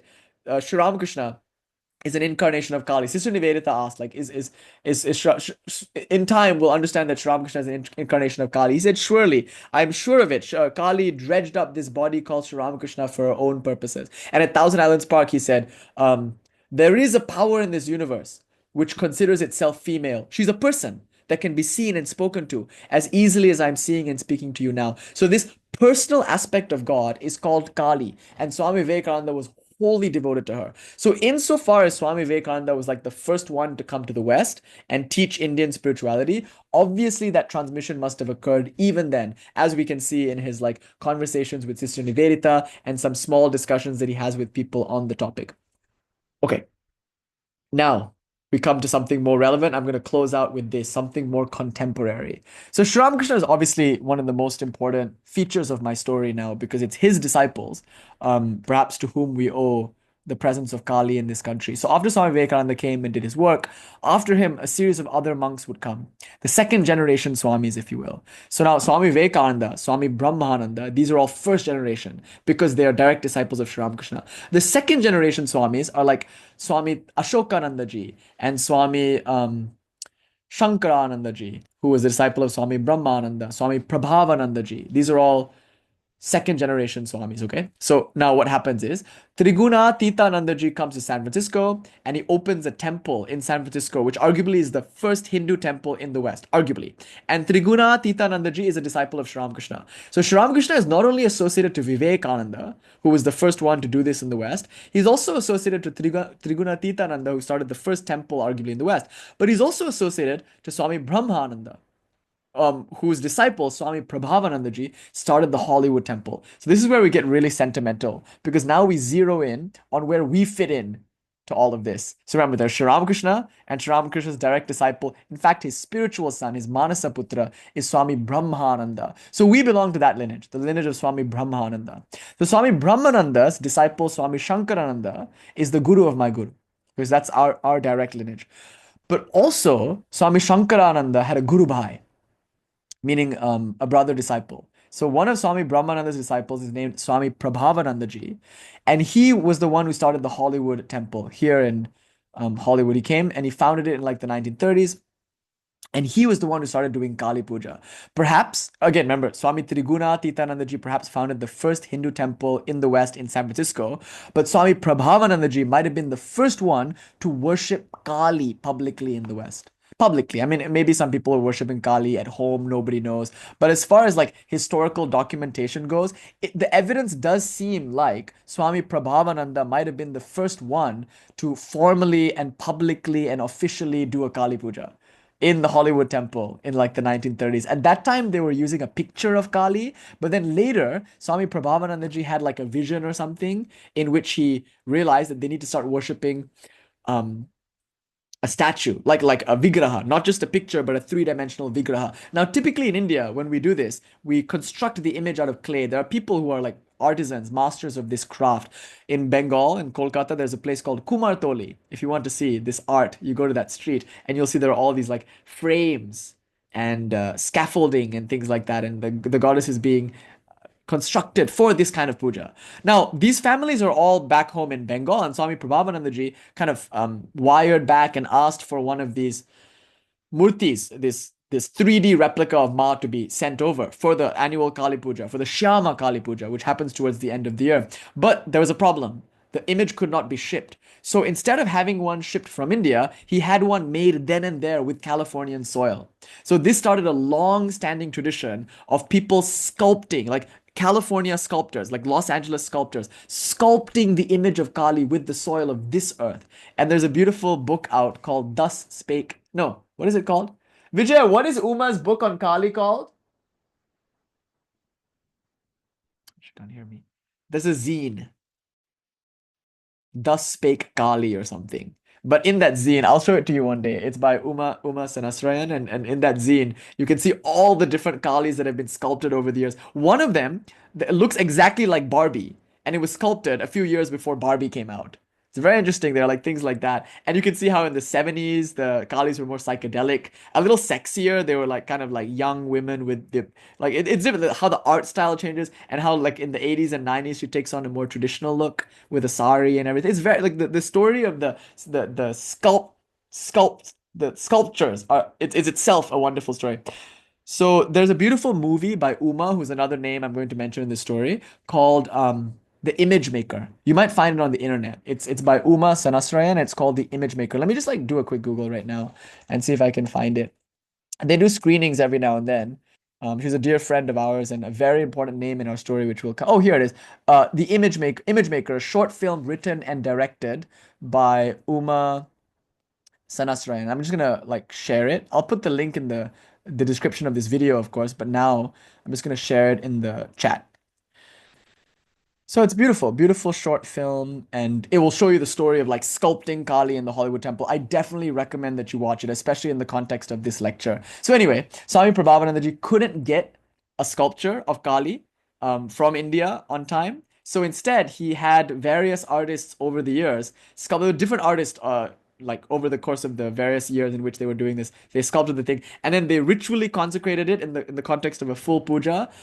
And the nuns would do the worship sometimes. There's a very beautiful nun named Sarada, and you can see pictures of her in Uma's zine. She has long flowing hair, and her hair is just like dark and unkempt, and she's standing there doing an arati tama. So Swami Prabhavanandaji would obviously do the puja, but then also he would have women do the puja. And that's important, that mother was worshipped by mother. And he allegedly also worshipped a woman in that shrine. It's really interesting. Swami Prabhavanandaji worshipped a woman, so I've heard. He had a woman do a puja to Kali. One of the nuns, Sarada, used to do it. And like, there's a picture, and some people often say, "Is that you?" It's just because Sarada is sitting with her back to the camera and she's got this long black hair. And so some people look at there like, wait, what? But so there's Sarada and there's Swami Prabhavanandaji. It's like a beautiful photo in our archives of a Kali Puja. You can see the image of Kali, the shrine of Sri Ramakrishna, just like you see it now, today, to this very day, you can see that image. Except Swami Prabhavanandaji is there, and there's a Tantra Dharak, I think, and Sarada Ma is there. I'll try to find these pictures for you and show you. They're all in our archives, the Hollywood Center archives. But importantly, Swami Prabhavanandaji was the first to start worshipping Kali, arguably in the West. This is the first official public Kali Puja. And he had Western artists make, with Western soil, with California soil, these images, which were then ritually awakened, worshipped, and then routinely immersed into the ocean. In Newport Beach, a lot of them. I wonder if like a diver were to go down there, if she were to uncover like all these Kalis from the past. How many years has it been? 1930s till now? Like this is like 2025, so it's almost like 100 years. 100 years of Kali, maybe. Like 100 Kalis down at the bottom of the ocean by Newport Beach. Maybe they're, I don't know, probably they've decomposed by now because they're made of clay, but I don't know, maybe you might still find a few. Anyway, so Swami Prabhavanandaji, he started this Kali Puja. He would have the nuns all get involved and worship Kali. It was public, so people would come. And so many people, for the first time in the West, saw Kali. They saw her in the three-dimensional image. And some of them were horrified, some of them were fascinated. But not only did they see Kali, they also saw Kali Puja, which arguably is the first time any Westerner in the West, who hasn't been to India or anywhere else, it's the first time that a Westerner could come face to face with this tantric tradition. Because before this, arguably they might not have seen a puja, and more importantly, they might not have seen Kali. There are no images of Kali maybe available at that time. So it was in Hollywood, my friends. This is the point I want to make. It was in the Hollywood temple founded by Swami Prabhavanandaji that Kali made her first appearance. Here, arguably in the West. I'm saying arguably because it's kind of hard to understand all of these things. These are all just things that we hear and things that we um, think, and who knows what the actual facts are. But these are, as far as we know, the facts that she was worshipped for the first time here. Now, this is what happens. Oh, and by the way, don't forget that Swami Brahmananda is a disciple of Sri Ramakrishna. So, like Swami Vivekananda, Swami Brahmananda has a very close relationship to Kali, like Guru, like disciple. And it was Swami Brahmananda that forced, as it were, Swami Prabhavanandaji to start chanting the Chandi and start ritualistically worshipping the Divine Mother. So, by Sri Ramakrishna's grace in the form of Swami Brahmananda, Swami Prabhavananda started doing these ritualistic worships, which he might not have been inclined to in the beginning because he was more Advaitic and non-dual like that, like Vedantic, but he really took to it. He really, really took to it. I heard these beautiful stories where, like, one of the nuns cleaned the images of Thakur or something and noticed that the images had gotten wet. So she came back into breakfast and she said, "Oh, Swami P, the images, they're the pictures they've gotten." And Swami was like, "What? What did you call them? Pictures? They are not pictures. That is Thakur and Ma," like that. Like he was that kind of person. He saw them as living murtis. Like he was really involved in this ritualistic worship, and he trained people to do it. That's an important thing. Like people saw him do it. Swami Mahayogananda said when he saw it, it would be like he was like, "Oh, something holy is going on." He saw Swami Swahananda do the puja, and he's like, "I don't know what's happening. I don't understand any of the mantras, but something very beautiful and holy is going on." Those were Swami Mahayogananda's reflections when he was a young art student visiting the temple. At that time, he was part of like a Sufi world with Lex Hickson, who put out a book on Kali, free, loose translations of Ramprasad songs. What is it called? The Lex Hickson book on Kali. Does anybody know? Something Kali. Is it Tantrik visions of? Is it what? Tantrik. Lex Hickson. Anybody? Tantrik something Kali Ramprasad. Anyway, so Lex Hickson is also here at that time, and I don't know him. Obviously, it was before my time, but Swami Mahayogananda was very deeply affiliated with him, and so that he's like in the Sufi world with Lex Hickson and whatnot. So he comes and he sees this, and Swami Mahayogananda is inspired to do puja because he sees these pujas. Oh, is it Mother of the Universe? Yeah, I guess Lex Hickson, Mother of the Universe or something. Thank you. Yeah, thank you, thank you. I forgot about the time. Yeah. So anyway, Lex Hickson obviously is part of this world. Thank you. So, Yashodhara, good to see you. Okay, so now this is where it gets interesting. People are seeing this puja for the first time, and obviously they are interested in learning it. They're interested in Kali, they're interested in the puja. And so Swami Prabhavanandaji is doing these pujas. And then comes a very important figure in our history. His name is Swami Aparanandaji, and he was at the Berkeley Center for a very long time. So people in Northern California know him, used to live there and give lectures there. Now he's retired. He's still alive, by the way. He's still in the body. He's very, very old. And I heard some amazing reminiscences about him. Like he developed this cancer and he was clearly going to die, but one day in the middle of a satsang, he just suddenly exclaimed, "The cancer is gone!" I guess they all used to talk like that back then. And then miraculously, it was a medical marvel. He was healed. His cancer just went away. And within short order, he was traveling again. He was the kind of Swami who would have breakfast at Belrumat, tea at Varanasi, and lunch at lunch at Varanasi and tea at Puri. You know, it was very like footloose kind of Swami. He would travel a lot. He was very dynamic, but he was a great pujari. And he is perhaps one of the most important names in my story with regards to Hollywood, because our Hollywood Padati, by the way, which many of you have experienced and seen, a lot of that was compiled by Swami Aparanandaji. So after Swami Prabhavanandaji began the worship of Kali in the Kali temple, in the Hollywood temple here, Swami Aparanandaji would come along, and he, you know, he was from a Shakta Brahmin family. So he was a Brahmana, but of Shakta descent, in a sense. So he was very much plugged into this Bengali Shakta world. So he like compiled a lot of the mantras for our Padati from Bengali tantric sources. So you guys, I'm gonna let you know a little secret.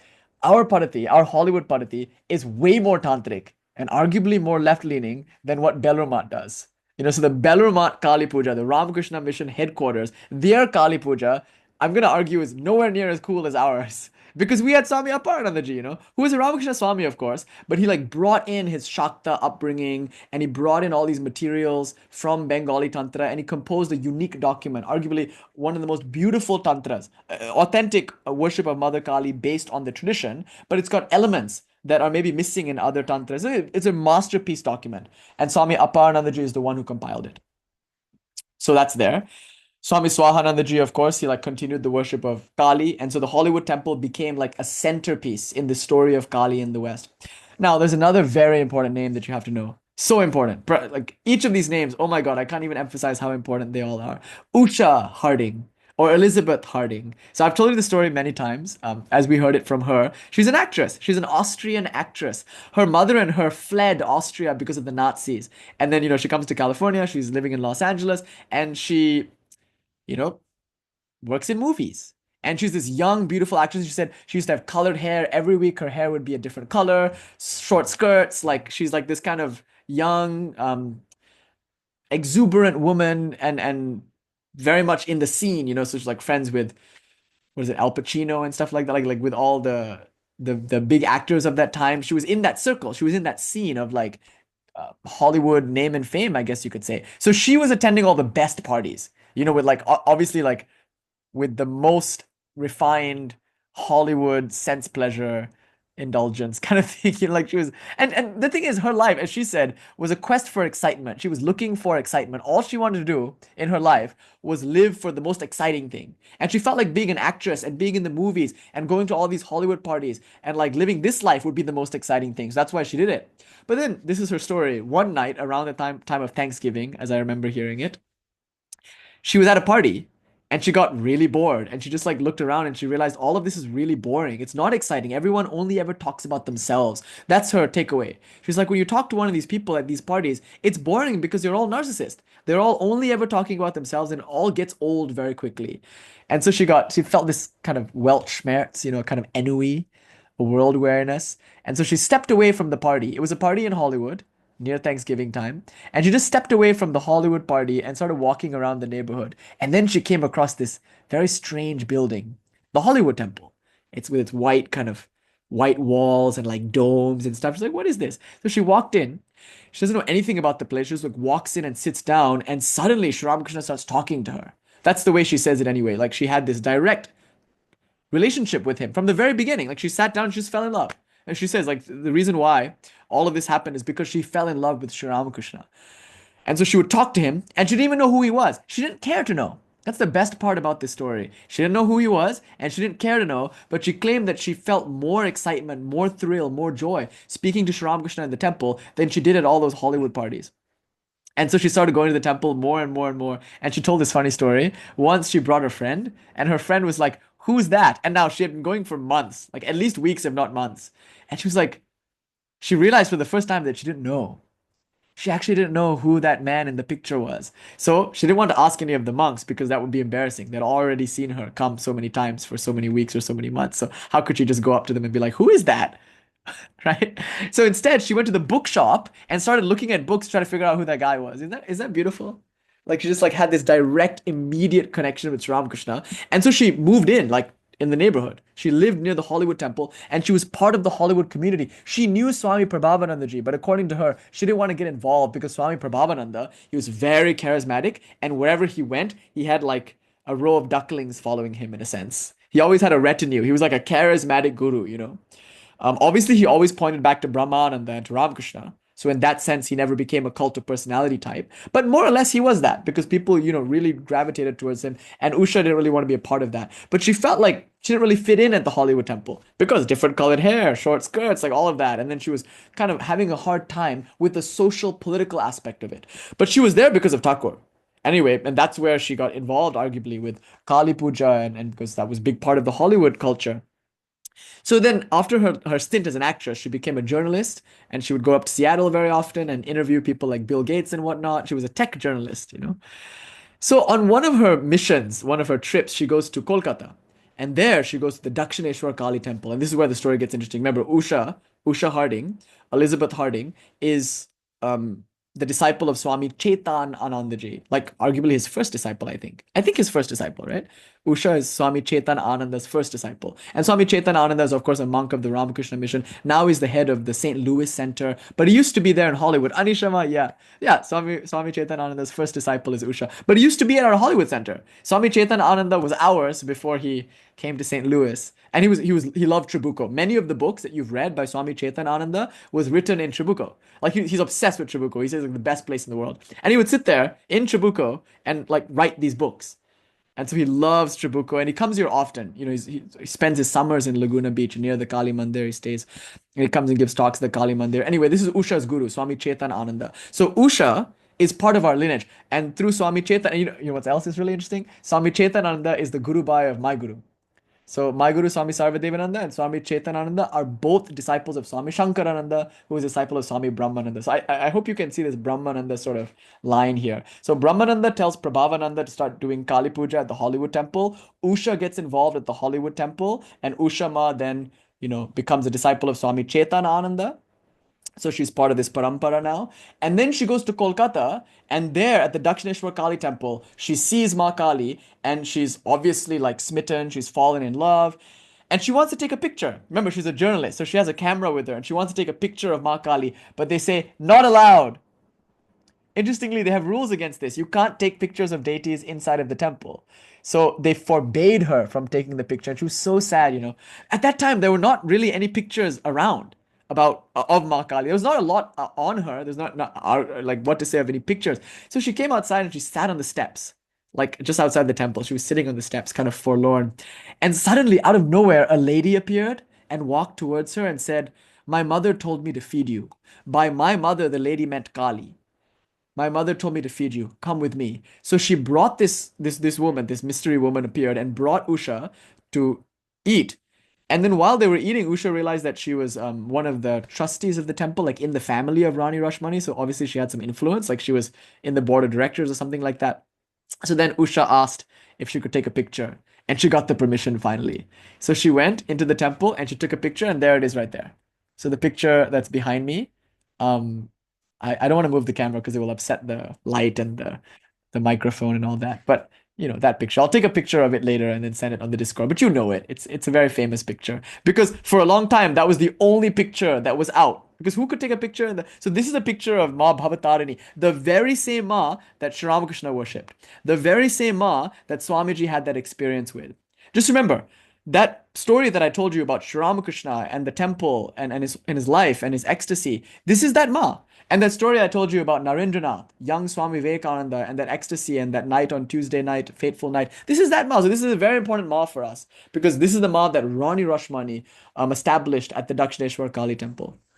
Isn't it so exciting? So Usha Ma is standing there with the camera and she takes the picture and says, "This is the picture that started it all." And by it all, she meant just the Kālī Mandir. She meant just her book. But I think we can extend that. It started it all. Like for all of us here in the world, not just here in California, but all over the world.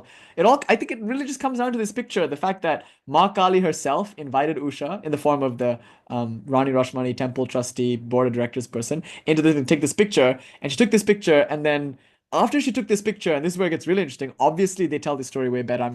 I'm doing my best based on what I've heard. I'm probably getting a lot of things wrong, so of course they'll have to correct me. But because of this picture, she then wanted a book written. And by the way, this picture was so popular that it appeared on the side of like buses and stuff like that. Of course, nobody really credited her for the picture, but she's the one who took it. So yeah, okay. I wanted to show you a copy of this book, but I keep giving my copies away, and it's so sad because Usha signs them. And then they're very special to me, and then I keep giving them to people, and I'm like, oh. Anyways, let me show you. Vivekananda is holding this book up. So this book, I highly recommend it for all of you who are interested in Kali. It's called Kali, the Black Goddess of Dakshineshwar by Elizabeth U. Harding, but the U is Usha, so Usha Harding. So this picture is the one we're talking about. The one, it's a slightly different picture, the one that's on the cover than this one, but she took this picture also. So anyway, inside, yeah, that's the picture. That's the picture we're talking about. So that's the one that's up there on the wall. So this book, I highly recommend that you pick up. But this book is to meet a demand. Thank you, Viranathaji. To meet a demand. And the demand is no good books on Kali are available. Like at that time, like there was really nothing in the 80s. Like it's just hard to understand what Kali is. So she wanted a book. And so she approached the head Swami of the Ramakrishna mission, hoping that he would write the book. But he refused to see her. Each time he would try to see him, he would evade.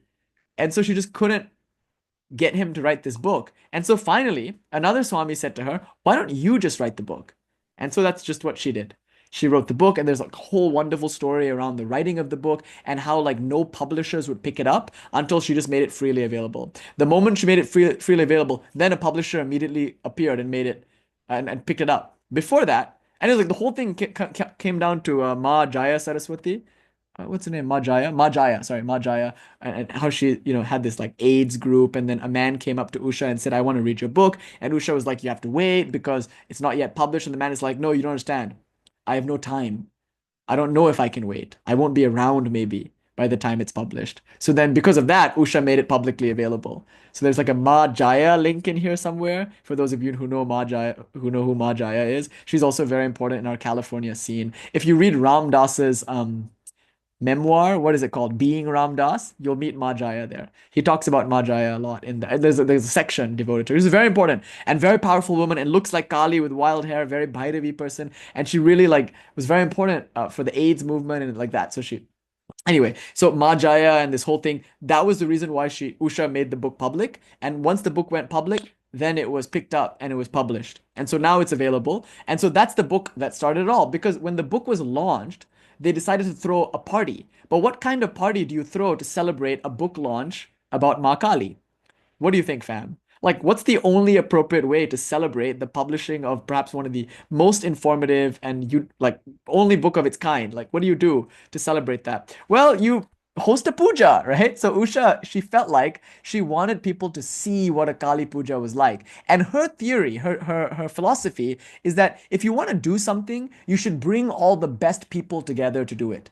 Then, as she says, magic happens. If you get all the best people and bring them together in a room, magic happens. So who's the best cook? All right, we'll get that person to serve food to everybody. And who's the best volunteer to do like the various menial tasks? Well, get that person, something like that. And who is the best person to worship Kali? This is a pop quiz, okay? Who do you think the best person in the world at that time to do the puja was? To the puja of Mā Kālī. Who do you think was the best, most qualified person to do Mā Kālī's puja at that time? This is in 1993 or like in the early 90s.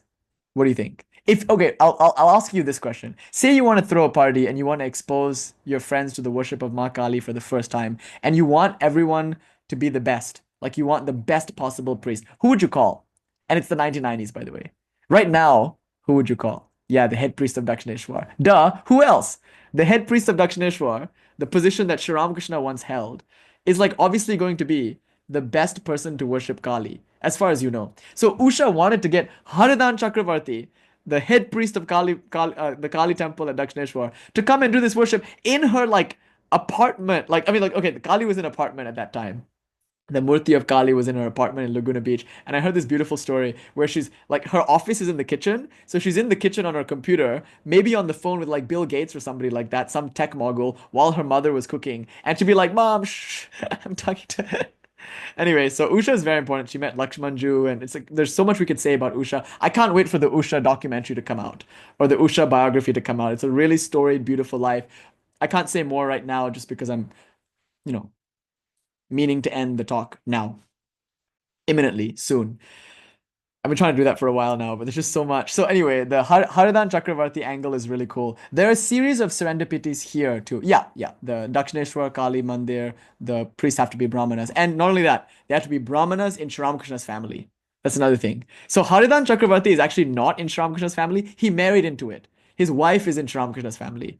So his guru is he's in the Vamakepa line. So Vamakepa's disciple is his guru. So those of you who know Vamakepa, it's kind of like Haridan is in that kind of line. So Haridan Chakrabarti, or Haruda, as he was lovingly called, was the head priest of Kali Mandir at that time. Bye, dear Red. I'm almost done. It was really a grandfather story. Actually, it's a grandmother story. But we're coming to this like punchline in just a few moments. Bonjourne. About like where we are, like all of us here in this room, like and where we're going. Maybe that's the kind of point I want to get to. So here's what happens. Haridan Chakrabarti, like Usha already has a relationship with Pranab, who was very young at that time. Bye, Ma. Bye. Pranab. I met Pranab recently. And now I saw him in Usha Ma's documentary, and he was so young. And then I saw him, and he's like much older now, but he was our guide when we went there to Kolkata. And he's so beautiful, like such a beautiful man. Like you can really feel what it is to worship in a Kali temple. Anyway, you'll learn more about that in the book. And there's a beautiful picture at the back. Actually, Vivekananda, can you show me the picture at the back where it's like an album cover. It's like Usha and all the priests of the Dakshineshwar Kali temple. It's a badass photo. It's like a new album just dropped kind of thing. She looks so cool, and all these priests look so cool. Look at this picture. Can you see it? There she is, Usha in her sari. Thank you, Vivekananda. Yeah, we needed some light there. There, can you see? And there's Haruda to her left. See Haruda? That's Harudan Chakrabarti to her left.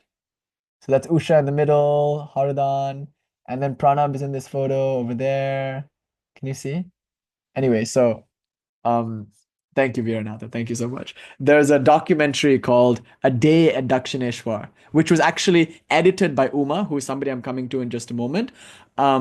But it's recorded by Usha. It's like A Day at Dakshineshwar, which takes you on like a little tour. I've showed it here before. We've had screenings of that so many times. But I'll also put that link in the description of this video, by the way. Then these are all good links to kind of understand what's going on. Anyway, so Usha, she already has a relationship with these priests at the Dakshineshwar Kali temple. So now comes a series of serendipities in order to sort out like all these visa issues to get Haridan from Dakshineshwar and Kolkata, this Orthodox Brahmana, the head priest of the Kali temple, to get him to come all the way to America to come and like worship Mā Kālī here in Laguna Beach. Can you imagine just like how would you do that? How would you facilitate this?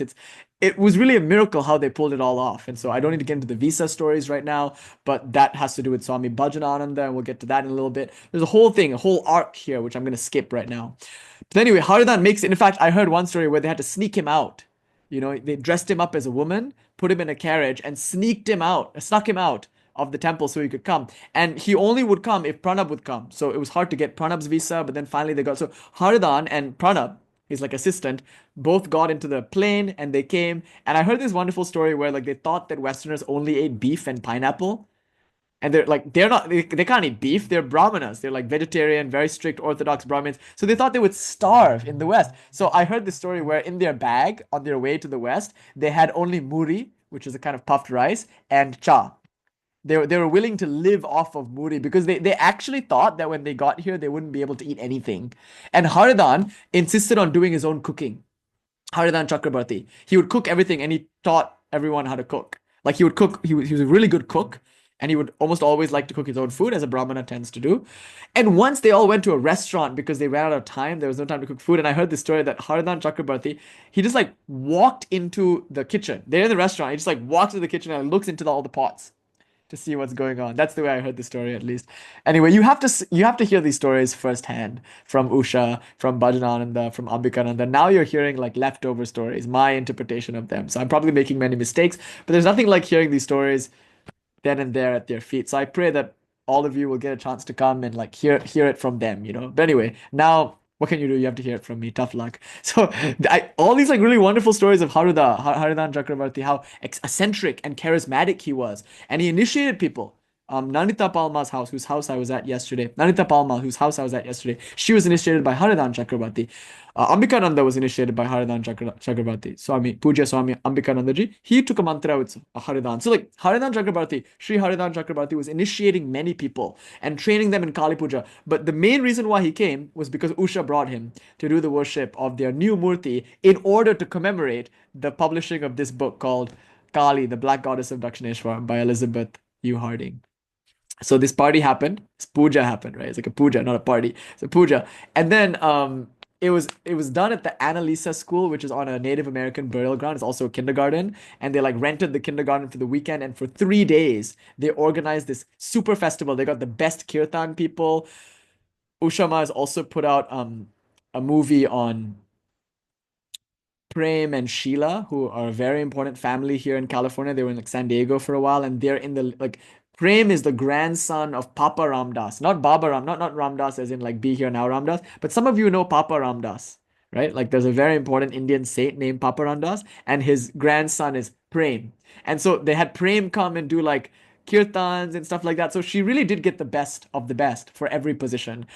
Krishna Das did like sang there a lot, and Bhagavan Das, and like really everybody that you know and understand of like the new age and the world of like California spirituality, Ram Das, Bhagavan Das, Krishna Das, they were all there. They were all involved in this. Robert Svoboda was just there last week. Like whoever's who's who, in this world of spirituality. A lot of them were there, like at that puja, 1993 and 1994, 1995. So this was happening, and around midnight on this day, on the Palaharani Kali Puja, around midnight, Haridan Chakravarti ritually installed Ma Dakshineshwari. And this is obviously a replica of Bhavatarini Kali in the Kali temple at Dakshineshwar, but she was named Ma Dakshineshwari. Haridan gave the name. And so she was ritually awakened around midnight on this day in 1993. That's a really wonderful bit of history, right? And I heard these wonderful stories where they would be doing arati, and then suddenly they would hear all these like Native American drumming. And then after the arati, everyone would be like, whoa, that was really cool. Like the Native American drumming. They're like, there are no Native American drummers here. There are no drums here. Like they were the spirits, probably, right? The spirits of Laguna Beach. The elders who lived there, they attended the arati and they like drummed along also. So it's very beautiful. All these mystical things would happen. And I heard all these wonderful stories. Anyway, just you have to wait for the documentary to come out, of course, to hear all of this more. But Haruda, he was yeah, that's a good question, Joel. But Haruda was like the kind of eccentric lover of Ma who would be like out of mind. He would just like Sri Ramakrishna, like fan the image for hours, wave the light for hours. His puja was very intimate, so he would just kind of sing songs. And it's interesting because his pronunciation was like allegedly not that good. I mean, he had a thick Bengali accent, so his Sanskrit pronunciation was not that good, and his puja was like looser and more intimate. It was obviously like up to the standard of the head priest of the Kali temple, like the most high profile Kali temple in Kolkata. But at the same time, he really taught something special, which Sri Ramakrishna also showed us, which Ramprasad also showed us, that it's more about feeling than about form. It's more an art than a science. When you're doing a tantric puja, you're communing directly with the Divine Mother. Puja is not like something you do for work. Yes, yesterday I went and performed a puja, and yes, I got paid for it. It's work, isn't it? Like I'm a priest. That's what I do. But then again, it can easily become like when you get paid for something that you do that you love to do, you can easily like become business oriented about it. Like, and so in fact, yesterday at the puja, a lady came up to me. She's like, "You guys take too long." And I was thinking, like, I'm glad you guys don't hire us because if you were the one, we next year we won't be hired because you were taking too long. The lady who does hire us loves us and she loves Ma and she loves that we love Ma, and so that's why we get to come and worship her every day. But is it work? No, if you get a pranamami, a pranami or a dakshina, does that turn it into work? Only if you see it that way. And I think in India, that's what happens. Many brahmanas, they think of puja as work. They say a bunch of mantras and sometimes they skip a bunch of pages. Sri Ramakrishna would joke. You see how they perform puja? They skip 5, 10 pages at a time just to get through the book so they can collect their money. So it easily becomes like a job. It becomes priestcraft. But the real purpose of puja is to commune with the Divine Mother. So obviously, like maybe a dakshina will come, an envelope will come, somebody will support you. You survive off of that, but you don't do it for that. But you can see what happened is puja became a business, and then it was all degenerate from that point on. But what Ramakrishna did is he purified it. He showed us that puja is about an ecstatic communion with the Divine Mother. Who cares if the prasad is served late? Who cares if people are waiting? It's not about them. It's not about money. It's not about your job. Who cares if you get fired? It's about being with Ma. It's an intensely private and personal affair. And so Haruda was like that. When he was sitting before Ma in the temple, it was just him and Ma. And they said that about Prabhavanandaji too. When you watched Prabhavanandaji do a puja, you felt like it was just him and Ma. Like he had forgotten about everyone else in the room. And he was just so. What we learned from Prabhavanandaji, from Haruda, from Sri Ramakrishna, from Ramprasad is this intimacy, this depth of feeling that even though you're mastering the tantric puja, it's all in vain. Vanity of vanities. If you don't have this feeling, this force, this love. And if you have this love, who needs all the forms and the rituals? Who needs correct pronunciation? You can just make it your own thing. And that's what Haruda did. He was like a jazz musician when he came to puja. He just kind of like improvised and he sang his songs. Now, I want to introduce you to a treasure trove. On the Kali Mandir website, if you go to kalimandir.org, they have these like recordings and you can hear Haruda chanting. In fact, maybe let me find it for you now. Again, this is another link I should put in the chat. But if you go to Kali Mandir, kalimandir.org, so Kali Mandir Laguna Beach, the website is called kalimandir.org. There's like stuff in here. Like if you go into digital library, there's like lots of stuff, articles, photo gallery, the podcast, like that. But I'm looking for something. Where is it? Okay, audio. You go into like audio, and then you see there's all these like wonderful audios. Oh, a lot of them are available on Bandcamp, by the way. So there's like, let me try to find it. Bandcamp, Kali Mandir. And there are these like albums, where it's like Kali Puja Volume 1, Volume 2. Here it is, here it is. I'm gonna put it in the chat right now. So Kali Puja Live Volume 1, Kali Puja Live Volume 2, like that. In those two volumes, you hear the puja, like they've recorded sections of the puja, so you can hear prem chanting, like various people, various important and beautiful devotees all chanting. So here it is, the Kali Mandir band camp, and you'll hear Haridan chanting like a Durga Stotram or something like that, and the resonance and power of his voice. When you watch Usha Harding's documentary, The Black Goddess of Dakshineshwar, the way you just watch the way Haridan waves flowers, it's beautiful. Like, you can go into a trance just watching how he waves a flower before Ma, the way he like just kind of does like a Kundalini Shakti kind of thing with it. He's like really in bhava. So that's what we learn from these people, even just having never met them, just what we hear about them and the kind of tradition that they created here. Okay, so there's the Kali Mandir, there's Usha, there's Haridan, and for 17 years, he came and did the Kali Puja here. Now, he also installed Siddheshwari Kali at Nandita Palma's house, who we worshipped yesterday. And all of that is so important because my Gurudeva, he actually ended up coming here the same year that Ma Siddheshwari was installed, Dakshineshwari is installed. So 1993 was when my Gurudeva came from Bengal, from Sharada Peeth, where he was staying for many, many, many years and doing service there. He came from Sharada Peeth, which is just next to our Belrumat Center. He came from there to America in the 90s, 1993, and he became the assistant minister at the Vedanta Society of Southern California. So this is Swami Prabhavanandaji Center. And so he moved into Hollywood, and that's where Swami Prabhavanandaji was, that's where Swami Swahanandaji was, and he was the assistant to Swami Swahanandaji, and he would come and perform pujas at the Kali Mandir. So it's a beautiful old picture. Some of you might have it. I don't know. Vijaya has it. It's the Ramakrishna Seminary people might have it. But it's like a picture of the old Kali Mandir and my Gurudeva that time with a full head of jet black hair doing the puja. So he would go there and he would do the puja at the Kali Mandir, but he would also do the puja at Nandita Palma's house. And this is interesting. So Nandita Palma, she's a disciple of Haruda. She used to cook at all the early 1993, 1994 pujas. So Nandita Palma was like the Annapurna Devi of the Kali Mandir early pujas. Anyway, so Nandita Palma has a home shrine, a mandir, and that Kali was awakened by Haruda. Now, in order to worship that Kali, my Gurudeva would come 3 times a year on Ratanti Kali Puja, Phalahani Kali Puja, and Shyama Kali Puja, and he would do the whole 5 hour puja, including Homa and Arati. And then during Shyama Kali Puja, my Gurudeva would do that, and then he would come to Hollywood and do it all over again.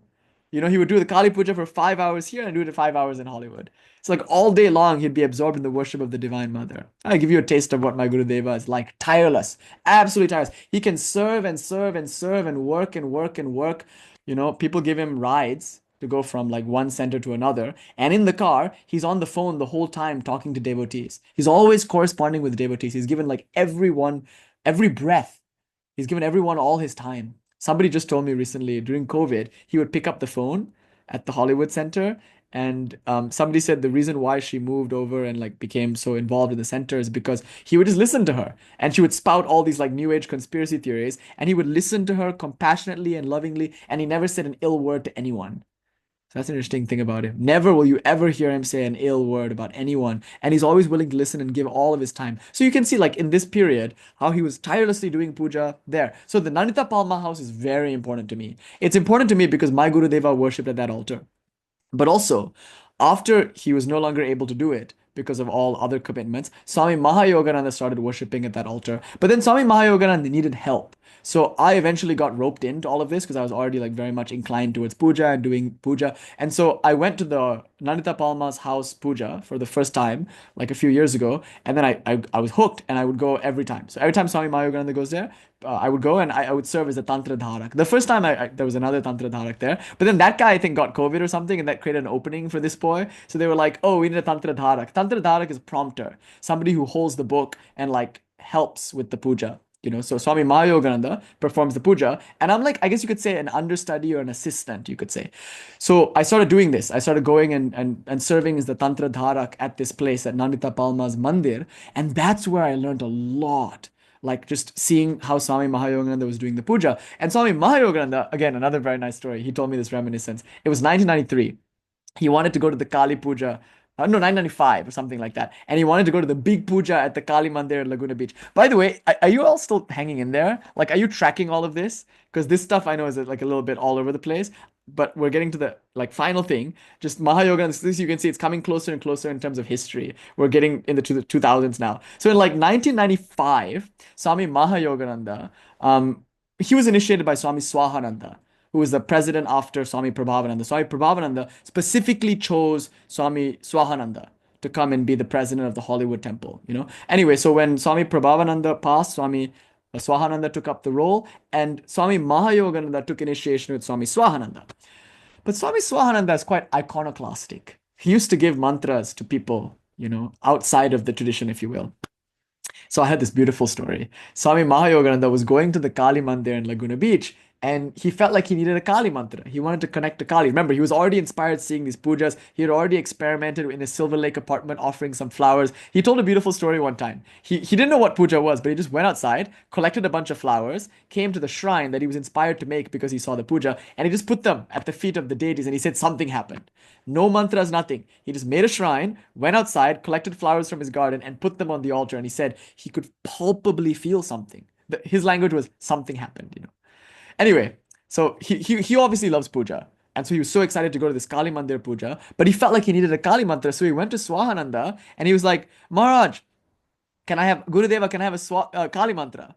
Because I'm going to this Kali puja. And this is what he told me. Swami Swahananda, in his laconic way, said, how many mantras do you need? He'd already been given a mantra. How many? And so he got all flustered. He was like, "Oh no, Maharaj, if you don't think I need it, then it's okay. Like I'll do whatever you say." Like he was flustered. And Swami Swahananda was touched. Maybe I don't know, who knows. But then he closed his eyes. He just became quiet, closed his eyes, and just gave the mantra, just like that, just casually, just gave the Kali mantra. And so Swami Mahayogananda got his Kali mantra from Swami Swahananda like that. And so he started doing Kali Puja, like maybe because of his involvement with the Kali Mandir, with Hollywood Temple. He became an inveterate worshipper of Ma, and he mastered it. Swami Mahayogananda has absolutely mastered the Swami Aparananda Hollywood Puja. Like the way he can go through nyasas, his detail. I've never seen a puja done with that level of detail oriented, like meticulous. You know, everything is ready beforehand. I mean, you have to see it. You have to see it to see the genius of it. It's a genius puja. Swami Mahayogananda had a lifetime to study puja, a lifelong interest in puja. And I think he's really mastered. I mean, like when you watch him do puja, you see that this is a master. I was very lucky to learn puja from my Gurudeva, sitting and watching my Gurudeva do puja. But I was also, of course, seeing my grandfather and all do puja. But I was also very, very lucky to be able to sit next to Swami Mahayogananda and see him do puja. So I consider Swami Mahayogananda, Swamis Mahayogananda, Swami Bhajananda, my like Upagurus, my puja gurus. Because right now, I go to them. Whenever I have a puja related question, I go to Swami Mahayogananda, Swami Bhajananda, because they're specialists in puja. And so I can't say enough how indebted I am to Swami Mahayoganandaji, who is part of our Hollywood tradition also. And so you can just see how puja is so important. Anyway, so we had the Kali Mandir, and they're doing their pujas, and eventually they acquire this property, which is where they are now.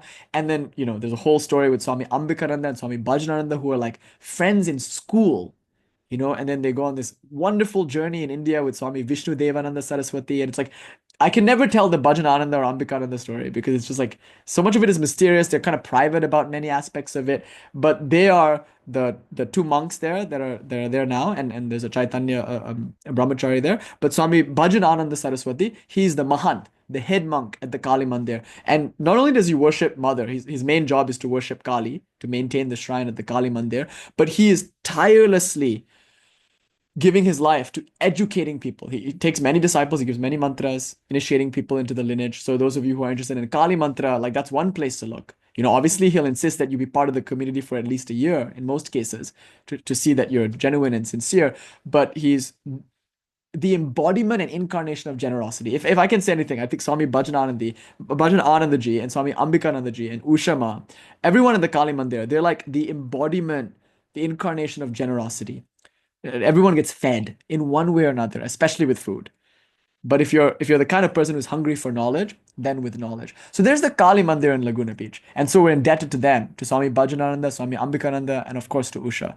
There's Swami Mahayogananda and my own Gurudeva at the Hollywood Temple. And we're indebted to them above all for not only because my Gurudeva initiated me, but because that's where all of this got started. So I hope you can see now where we are in terms of all of this.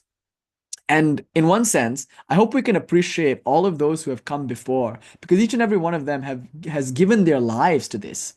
And we are really standing on the shoulders of giants. So here we are now, thanks to Thakur, thanks to Swami Vivekananda, thanks to Swami Brahmananda and Swami Prabhavananda and Aparanandaji, thanks to Swamis Mahayogananda and Bhajanananda, and of course, above all, my Gurudeva, Swami Sarvadevanandaji. So I just wanted to offer this on Palaharni Kali Puja to all of those who came before. I wanted to offer this to all of those who are here now, who are interested in Kali and in this movement. And I want to offer this most of all to all of those who will come after. I pray, my only prayer today on Palaharni Kali Puja is this, that we might one day become worthy disciples and devotees of Ma the way that the ones who have come before us were. I pray to have even one iota of that devotion, that commitment, that fervor. So may this be an offering to all those who have come before, who are here now, and who will come after. May all be mad with joy, worshipping the Divine Mother Kali. Om Shanti Shanti Shanti. Hari Om Tat Sat. Shri Kali Arpanam Astu. Jai Shri Ramakrishna. Shri Ramakrishna Arpanam Astu.